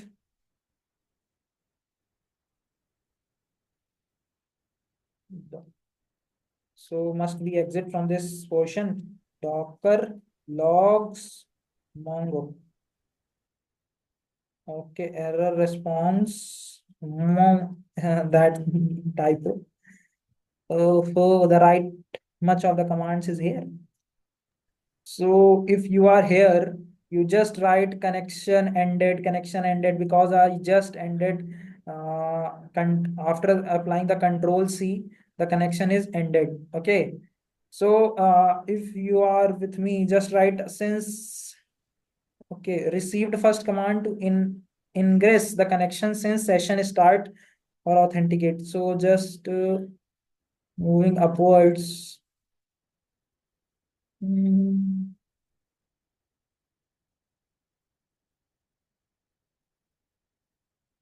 So here you can see session ended, checkpoint ended. That means that I successfully ended my session, and the session is ended from Docker client.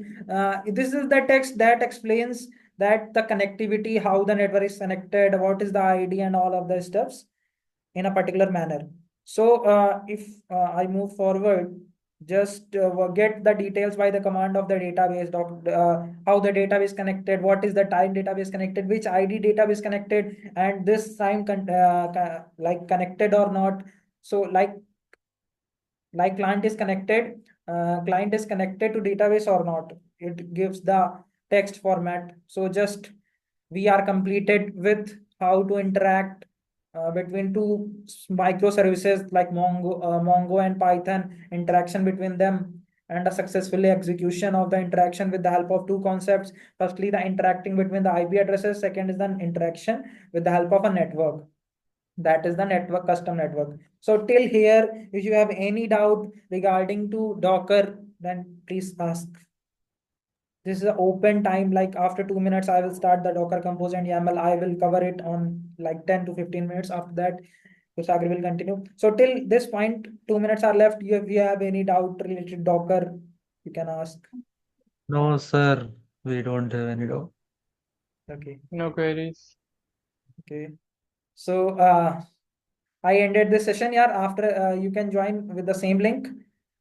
We can start after that. Rudransh, Yes. uh, please stop the recording.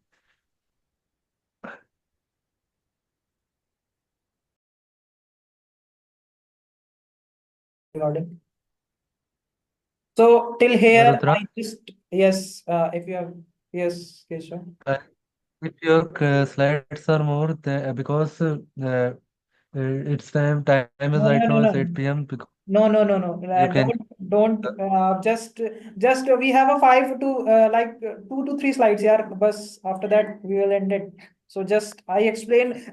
There's no command to run, because these are today. I will tell you about the basics of Compose and YAML file. After that, the implementation part is not there. Just I explanation. So just you see. okay, carry on first.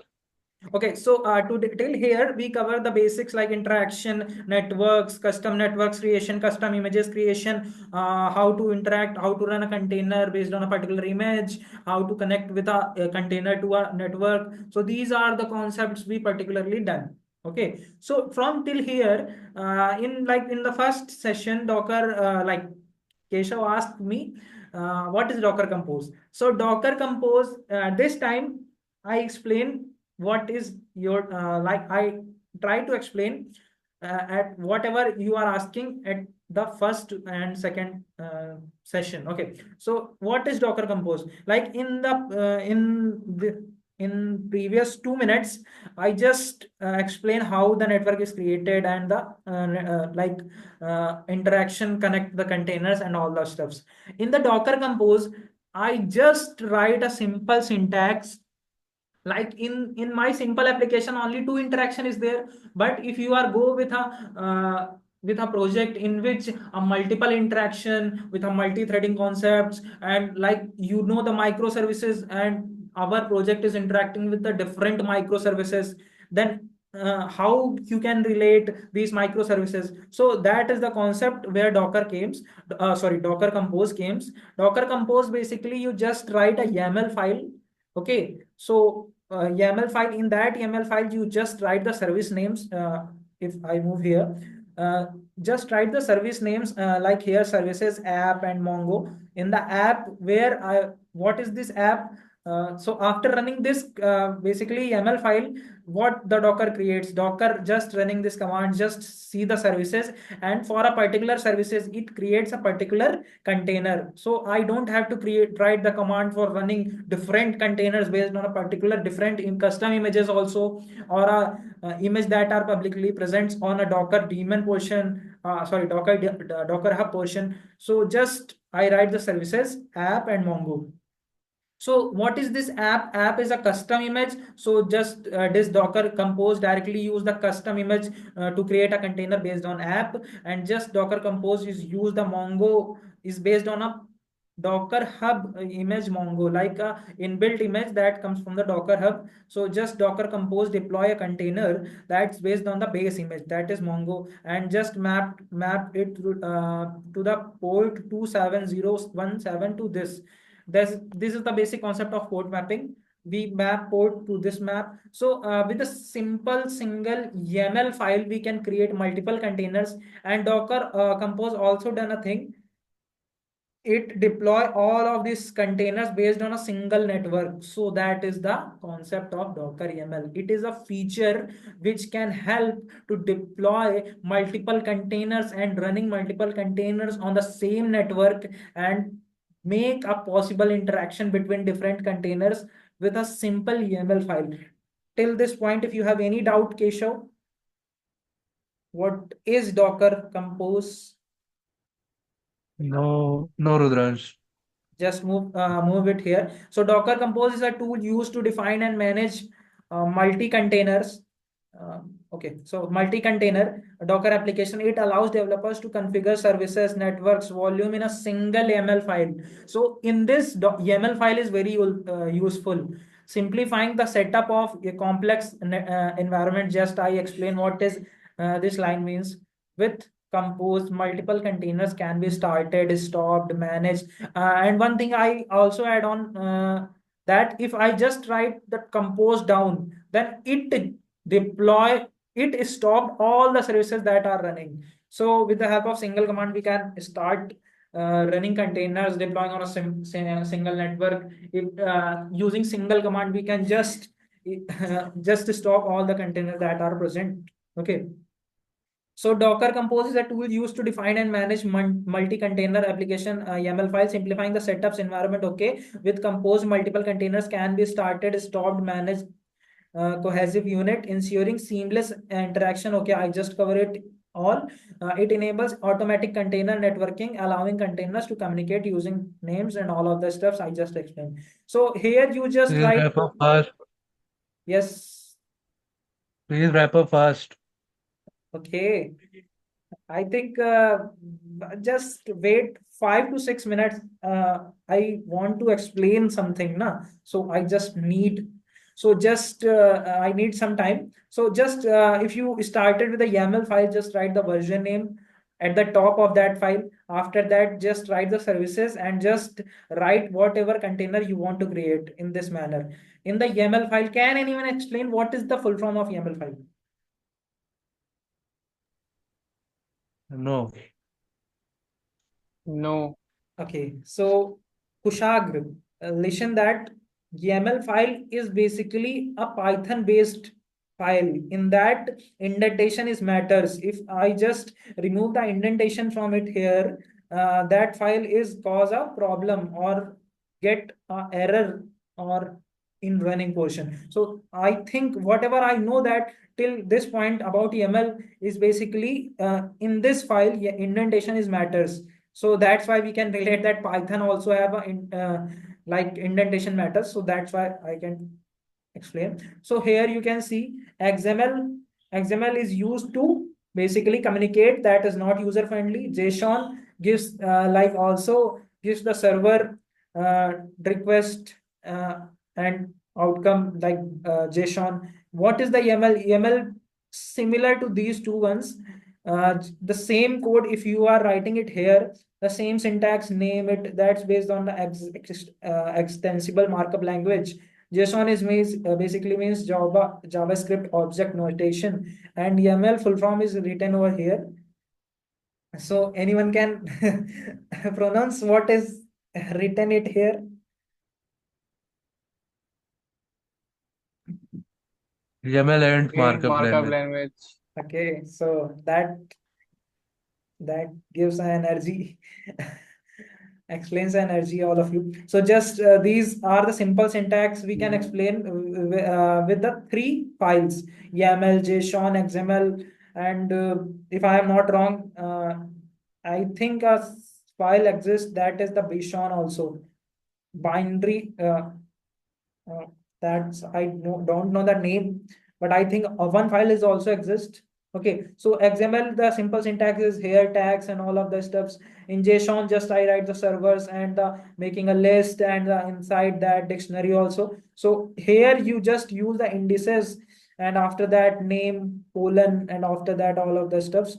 In that YAML lists are expressing there. You don't have to write in a Python language. I just making a square brackets. You just, if you want to create a list, just create it is in this manner. After that, if you want to create a dictionary, you create in this manner, and if you want to create a nested dictionary, you want to create it here. Why this YAML file is used?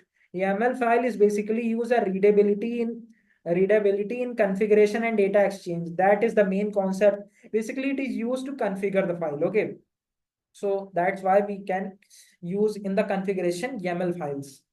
So till here, I just completed what is the basic Docker Compose and what is difference because in the Docker Compose, we can mainly use YAML file to run all the containers in a single file after that. So till here, I just completed, we can say basics and in the next session, I just completed the Docker Compose basics.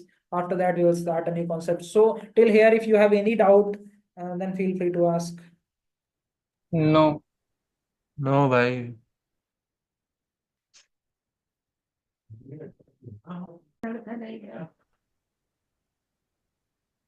So, good evening, friends. Today, we are going to attend the second lecture of Python, a complete Python boot camp. In the first lecture, we have made one project that is known as a band name generator, in which we simply just fix up that we have taken two value and we just merge them, and that value will be our my band name result. So in today's meeting, we will discuss two main. I can't say it is a basic small project, basically a tip calculator, and another project that we will made at the end of the day is Python pizza delivery. So basically, in this first project, it is just you have a bill in front of you, and the user want to ask you a question: how much percentage of the tip you want to give, and that percentage you will choose that is whether 10, 15, or 20. According to your tip as a percentage, I will calculate my bill adding that tip. And in the second project, we will just using the conditional statement. You all are very well aware about the conditional statement, if else. And yes, it will be done only by using the if else condition as well. So in my second project, we will simply ask the user about the pizza that he or she want. According to that, we will arrange the total bill of his or her. Then we will ask again if he want a pepperoni or not. If he said yes, then I will add the amount of pepperoni in the amount. If no, then I will just left that part. And again, I will ask if whether he want extra cheese or not. If he said yes, then I will add that amount to my final print, and we will just print my final print. So before that, we will to wrap up some basic Python content with data types. I already told you what are data types. It's just a kind of data a variable can hold, whether it is numeric or integer. In numeric, there is integer, float, string, or boolean type value. So in the fourth slide, I have mentioned about the numeric types of data type. Data basically a int, float, and a complex. In here, I have write an example of that. In my next slide, I have tell you about the text type. Text type is basically a string, a set of character in which I want to print anything like hello.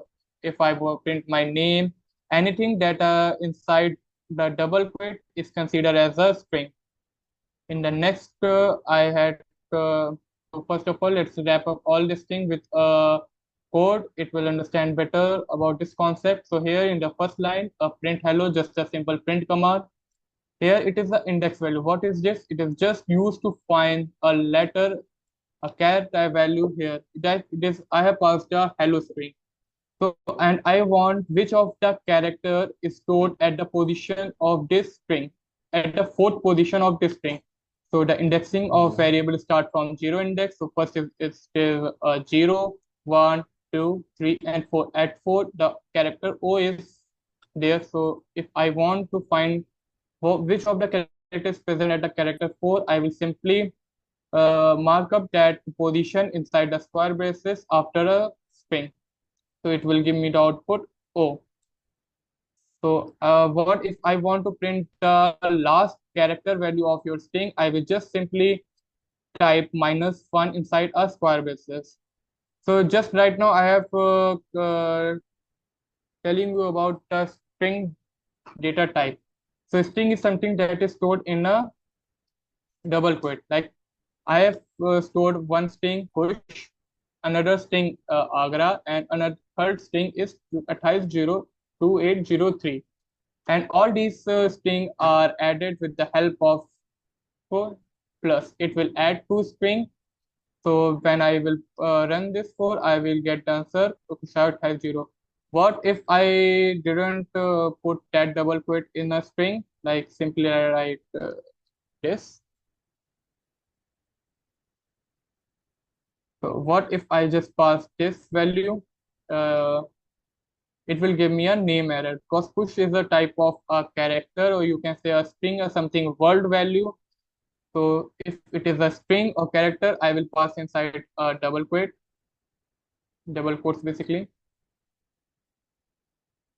Is it is necessary Sagar, to yes, Keshav? are you using Visual Studio Code? Yeah. Oh As shit. Visual Got it. Studio Code is good. Yes, yes, Yeah, now it is. now it is visible. Got it. So till now I have just discussed you about this in how to find index value. In the next, I have used how to find the last value. Now I was talking about string, like this is a string, like Kushag, push is stored inside a double quote. It means this is a string. Agra is stored inside a double quote. Basically, it is a string. Okay. And what if I didn't use double quote in this number? It will print the push Agra 503 or not. So let us try. It will give an error of a basically a type error. Why type error? Because it can your this +1 can only concat the string type value, but 2803 is basically an integer type value. So this plus function is not applicable for this. So I will just mark this like that. Then it will concat all these string in one word Akushag 22803. So if I will just simply pass 123 a integer and an integer, I want to what it will be whether what do you think it will give me a result 1 2 3 4 5 basically a 3 3 4 5, or it will give me a result sum of this particular value. So let's try. So it will giving me an answer of 468. That is basically it is in using an arithmetic operation right now, because fourth order value was a int type. What if I change this value to an integer? So I just wrap up in a double quotation again, and then it will just add these two strings. What if I stored one value as an integer and another value as a string? Well, it will generate error. Let us try this. So it is basically generating an error, the same error, that is the operand plus cannot concatenate integer and string. So whether they both have to be basically a string or they both have to be basically a number. Yes, Keshav? Can you please remove these double inverted commas from that 1, 2, 3? Okay. Again, I am just removing one, two, And three. then Basically, this is remove, then after remove remove plus and use comma. uh, use Now comma. can we, yes, now can we execute this? It will be give me the correct result or not? I think it will not build because it will 1, 2, 3 will behave as a. Let's try this. This is a good question basically. Yes, this is okay. This will just Yes, it use is. this print function first. Basically, I think this is generating is like this. Uh, I think this is the operation of that value you have that we have done it previously. Am I right? Okay, okay. Let's play more with this value. What if we remove this double quote as well? What will result? I think now it will I give me a error or it will print. 1, 2, 3, 3, 4, 5 with a space in between, I think. Let's try. Okay, Yes. yes, it will give me a space. Okay, so okay, if there is a float value, it will just so now the thing is that what is type error, type checking, and type conversion? I think I had already told you about the type conversion. Now it's a time to tell you about what is type error and a type checking. So let's move back to my presentation. So basically a type error. I will tell you this, a type error. A type error occurs when an operation or a function is applied to an object of an inappropriate type. Basically, in this line, it is printing a num equal to 5. And in another line, we have created another variable. In that variable, I am storing a string type of value. And now we are again trying to add integers and it will result in type error, just like we have done it before in this condition, in this state. It We have done it this before as well. When I remove this double quote, means I have changed this 2803 from string to integer. Now I am trying to passing this value. Now it will give me a type error. Okay, got it. So let's move forward. What if I want to print the length of an integer? Keshav, what is it will give me a result? Can you tell me? As you are using this length in 1, 2, 3, 4, I think it will be an error. It will be an Yeah, error. I have to write it after it. Yes. Yes. This is a But type I error. have not Basically, seen that. object of int has no length basically. Okay, Uh, just comment this out. String has a What is length. the length of yeah, string has a length, like I'm telling you that I have passed a string hello and I'm using a length function, then I'm going to print the length of that string. So what it will give, it will give me a 5. Okay, so let's move again, print type hello. Okay, how to find a type of data? Just you have to type and pass it under value. Like I have passed hello, so it is a class string. I want to find the type 1234 holds. It will give me a result, a class int. 3 point decimal value, it will give me a float. If I pass a true or false, it will give me a boolean. Here I am talking about the operation. Here, let's first. In this statement, line 29, print int 123 plus int 456. can you tell me what this function is doing? What actually what this line I am going to tell you about? What I have written in this line.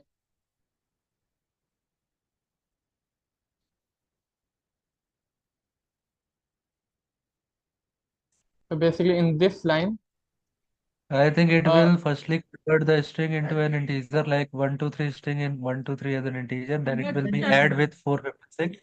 So final result will be 579. You have written below, okay. I think. Yeah, yeah, okay. Smartness. Okay. I, firstly, I was trying to add these values.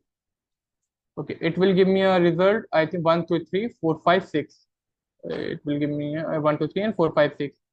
So now I will try to convert this integer, this string to an integer. Okay.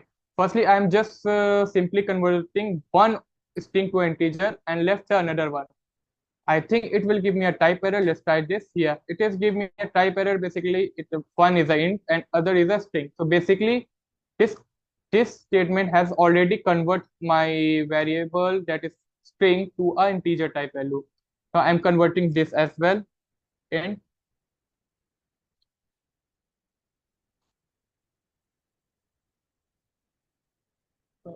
okay, it will give me behave as an arithmetic operation. Okay. Now there it is an basically a basic very easy task. You have to input your name, then length of name will store my my name length. Let's try this. Okay, we don't have that much time, but I will try my best.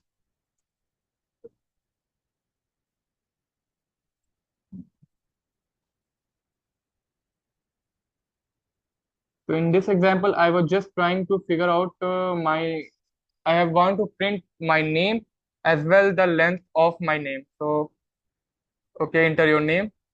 I just write source space content. See, I have include the space here. So let us find out whether it will add this space to a length or not. So first, manually, let's try to figure out this length. S 1, 2, 3, 4, 5, 6, 7, 8, 9, 10, 11, 12, 13. This is the 13 word without including a space. Let's check whether it is giving me a 13 or 14. Length of name is 150. What I have just done.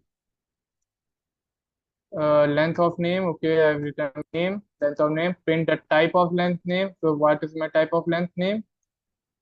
uh, I've simply passed my length of name. Okay, length name, length of name. Just you two trying to figure out what did I have done. Why it is giving me output 150? Which line you are executing, please tell. Line 36. Okay, so in name you have taken one input, and then after you are Okay. calculating the length of that input because input is in a string. And okay, so it will be so number will be there in length of name. And after that, you in 37th line, length will be all because length function will automatically give the value in number, I think. I know, that's why I didn't written. So basically, when I type a Kushal, it will give me a correct result. 8 typo length of okay.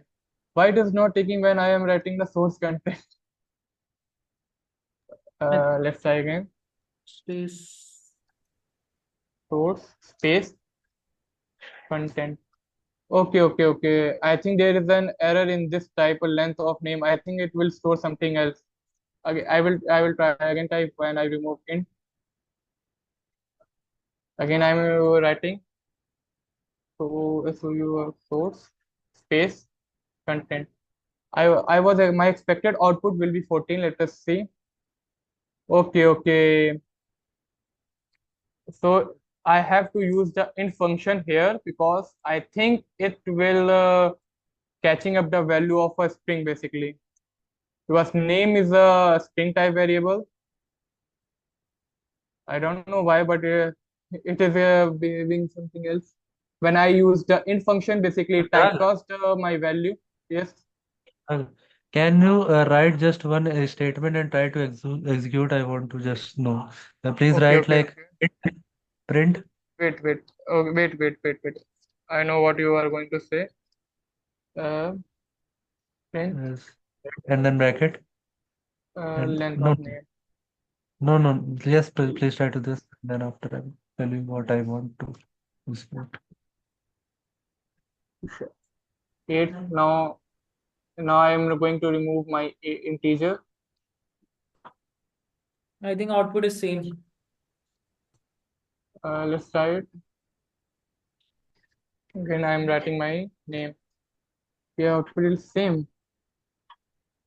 Because length will automatically tells you the length of your string in the form of integer. Please try to execute the line as print and then type of and then length name.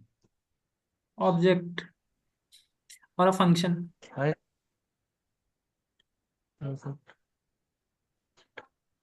print type of just write What you're saying? print Print the bracket Type of. bracket. type Okay, type got of it. I think it is Got it. here Got it. in Got it. type Type and then bracket len length. len and Alien. then bracket your and then bracket open. Okay. Got it. Bracket open and then name. Name. Integer. It will, I think the answer have to be integer class. What Absolute. it is. So I think. Okay. I think. Uh, if it will, yes, indeed. मैंने लग रहा पीछे पीछे कोई चीज यहाँ में लग रहा है ये प्रिंट कर गया होगा उस टाइम. कोई दूसरी कमांड चल रही है वही रन कर। ये कमांड शायद चल गई होगी उसकी वजह से एरर आ रहा होगा. Okay. ओके चलो. There is a mathematical operation. This is an arithmetic operation. Okay, it will subtract, divide, modulus. You all know about the modulus. Modulus is used for a reminder, and it is a power. What are the priorities of it? Is basically a bracket is first, then power, multiplication, division. These are the some input command. Here you have to apply a basic BODMAS rule. Here is the number manipulation. What is it? Is basically I have to tell you about the round off function. There is a BMI where name variable in which some data is stored in the form of mathematical calculation. In another line, I'm going to print its value. Basically, it will give me a result 30.85. Now I'm going to use a round function. So round function basically round off this value to a nearest positive number. So it will give me a output 31. Now there is another round off up to decimal places. So for rounding of the value up to 2 decimal, we will just uh, use the round function. Then I will pass my variable. Then by using separator, then I will just simply call the number up to which I have to find out the decimal place. So just simply round BMI comma 2. So it will give me a result 30,85. So how to find a okay.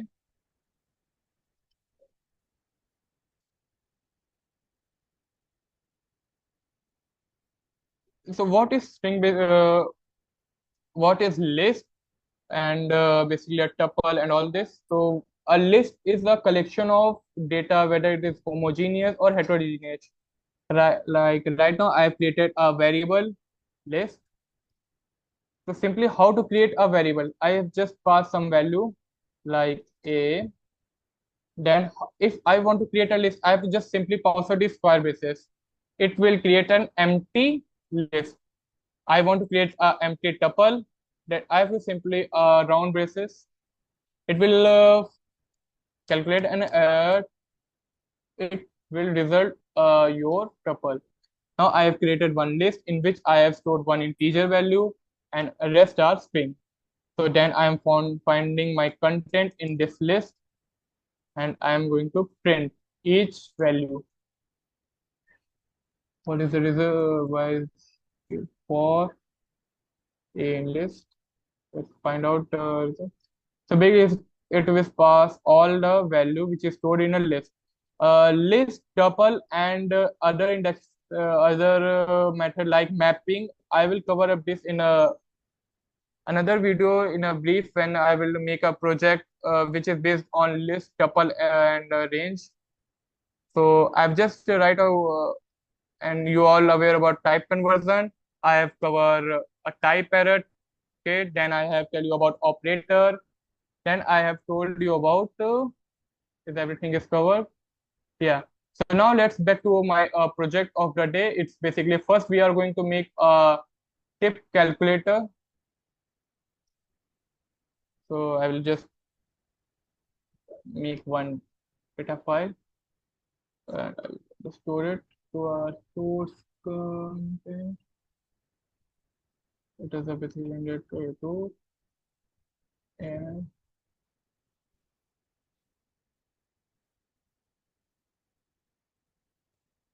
okay. So what we want to do in a tip calculator? Okay. So there is a flowchart of outline. I have told you how tip calculator work. Now let us focus on this flowchart. So first I will start basically begin the process. Then what first step I have to take in is I have to take the input from the user about the total amount of bill. So I will simply create one bill. Okay.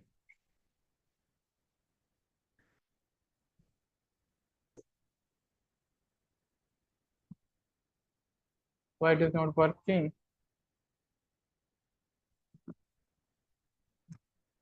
Okay. What I want user itself. Firstly, I want to print something.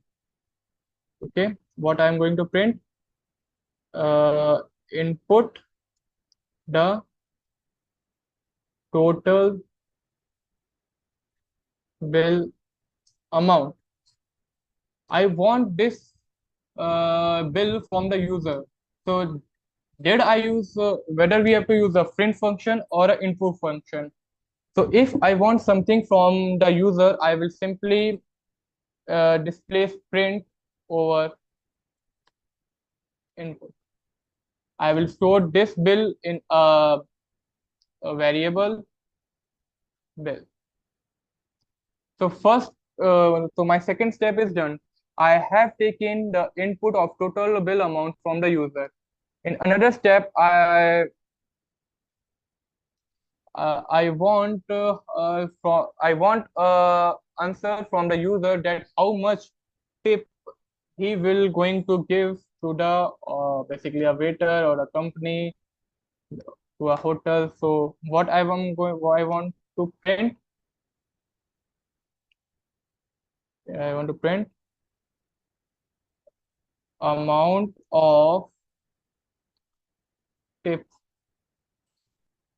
amount of tip you want to pay. 10%,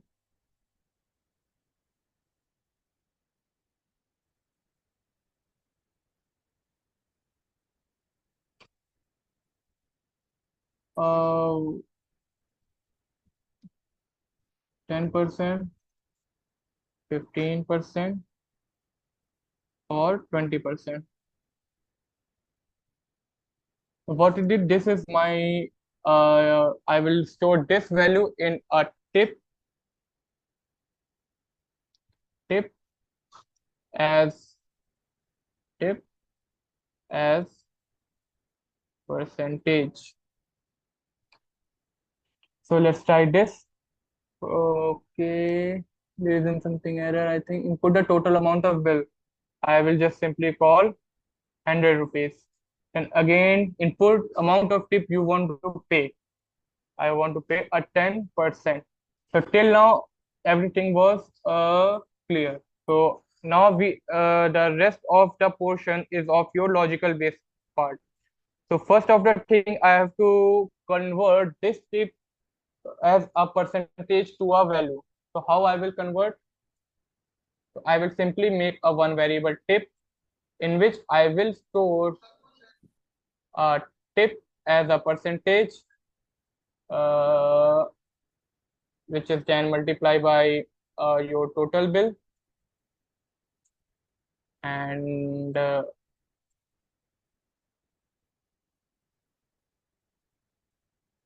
and that will be divided by your 100.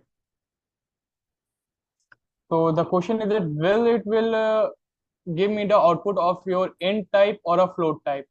I So let's try again this type of input the total amount. I am going to print 100. Amount of tip I want to pay 10. So now there is an error. That tip as a percentage is of string type basically. I think input amount of it. Okay, it will behaving this as a string. So I will just typecast this value to an integer value. And let's say now it will give me a expected result or not. Input dot no. Okay, amount of bill, total amount 100. Okay, amount of tip you want to pay at 10%. Okay, again there will showing an error. Tip as percentage into bill. What if I typecast this value to float?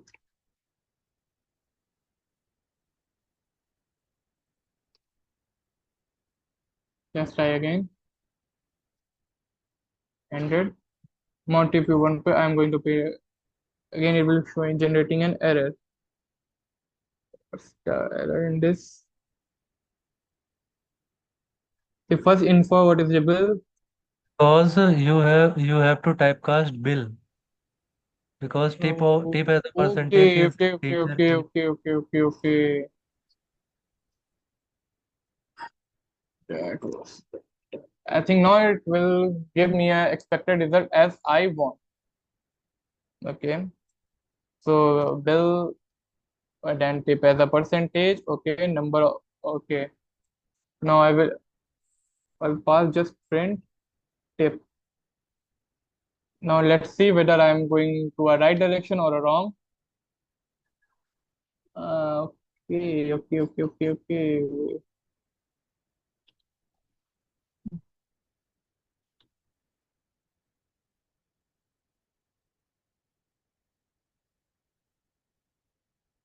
100. Amount of tip we want to pay at 10%. Okay, tip amount tip हो गया, to tip हो गया, tip is the percentage float tip of 500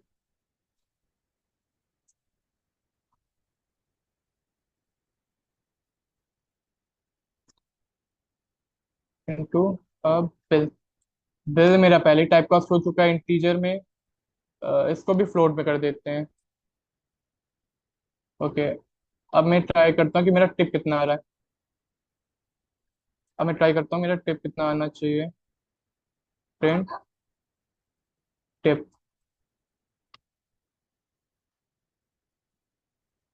syntax error. Okay, okay, got it. I have to input the total bill amount 100 again. Amount you want to pay at 10%. So basically, is this showing 10.0? Manually, it is correct or wrong? Yes, Yes, it is it is correct. I correct. think yes, it is correct. Finally. So now again read next step. I have completed till the step 3. That is till now I am able to calculate my tip amount. So I have to calculate the total bill. Then I have to show. One thing I have forgot to write here, that I have to divide my bill uh, according to a number of people there.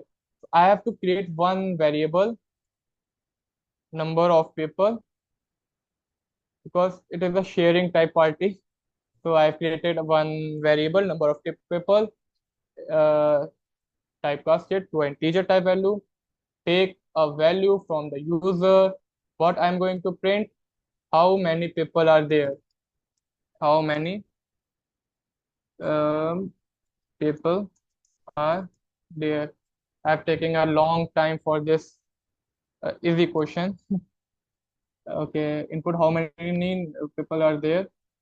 According to that, I will find my total bill. So I am again going to create one variable total in which I will store a tip amount. Then I will add my tip with my bill, and that will be divided with the number of people. Number of people. Number of people. And I have to just simply print this amount total. If there is any error, what if I typecast this value? Upload. If there is any error till now, just try to figure out. So input the total bill. I have just taken 100 because it is easy to calculate manually. When your input bill is 100, amount of tip you want to place are simply 10. How many people are there? 2. So basically my total bill is 100, tip is 10. यानी कि basically tip मेरा हो गया 10, 100. Total amount हो गया है 110 and people are 2. So मेरा expected output है कि मेरा output आना चाहिए 55 and that's the result. Output मेरा आ रहा है 55. तो फिर मेरा पहला जो प्रोजेक्ट मेरे को बनाना था वो था मेरा, ये तो बैंडिंग जनरेटर हुई है। ओके, तो पहला प्रोजेक्ट था टिप कैलकुलेटर, वो तो मेरा हो गया है। उसके बाद मेरा कुछ थ्योरी है कंडीशनल स्टेटमेंट की। अब कंडीशनल स्टेटमेंट की थ्योरी जो है वो मेरा सिर्फ एक ही कोड से पूरी कवर कर लें क्योंकि इतना टाइम नहीं है अभी। तो my last project is yes 5 minutes are left, sir. Okay okay. So I'm not going to create Python pizza. I will simply show you the code and how it is running. Where I have stored my that part. So I have to open this. Open folder. Day 3. So I'll figure this out. So project tip. This is my tip calculator. Okay. Welcome to a tip calculator and all this. So where is my pizza? Okay, pizza project. Okay. So in the project pizza project, let's try it simply by comment this out. So firstly, what I did, I just simply print to my console that welcome to the Python pizza delivery. So in the next line, what I have did, I have simply I have created one variable named as size, in which I want to ask the user whether he want a pizza of which size, whether it is small, medium, or large. I will fix up the price according to it. If it is small, I will. If you are the user, you have to pay 100. If the user chooses medium, then he or she have to pay $1 of 200.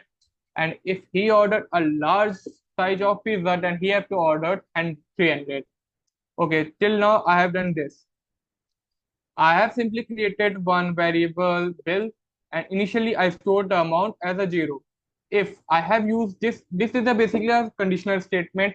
What a conditional statement in which the user have a condition to choice whether it is yes or no or anything, any value. So this the first condition statement is if condition. This is basically if with multiple else. So in if, firstly I pass the condition. What is the condition? Size equal to s. I have stored this in a string. Basically, I want my answer in a string order. So when a user type capital S, I will go to this condition in which it will show as a you have to pay 100. In the next line, I will increase the value from 0 to 100. If not this condition, then if the size is medium, then I will change the value from bill to C. If he will choose this small, then all the command, or you can say a power to this block, then a user cannot be able to go to this block. If it is stored inside the multiple if, then he or she can use this, can basically वो if के अंदर जाता जा सकता है, अगर वो if के स्कोप के अंदर अगर आ रहा है। अगर इफ के स्कोप के बाहर जा रहा है, ये या तो फिर वो इफ कंडीशन यूज कर पाएगा या तो एल्स कंडीशन यूज कर पाएगा। तो मेरी नेक्स्ट कंडीशन थी, अगर साइज मेरा मीडियम है, जब मेरा साइज मीडियम होगा तो मेरे को कितना रुपए पे करना है, 200 रुपये पे करना है। अगर मेरा लार्ज है तो मेरी बिल की वैल्यू कितनी अपडेट हो जाएगी, 300 अपडेट हो जाएगी। अब मेरे को क्या चीज है, अगर क्या पिज्जा में मेरे को कुछ एड ऑन कराना है, तो I have created one variable, simply a pepperoni, in which I am asking user whether he want to add a pepperoni on your pizza. Type y for yes and type n for no. If a user type a capital Y, then I am increasing my bill to plus 50. See, this scope is another different, and this scope is different. So first, user will check in this three condition, then this, because this is a multiple if, and again I am choosing asking a question whether he want extra cheese. If he said yes, then I will increment my bill according to that.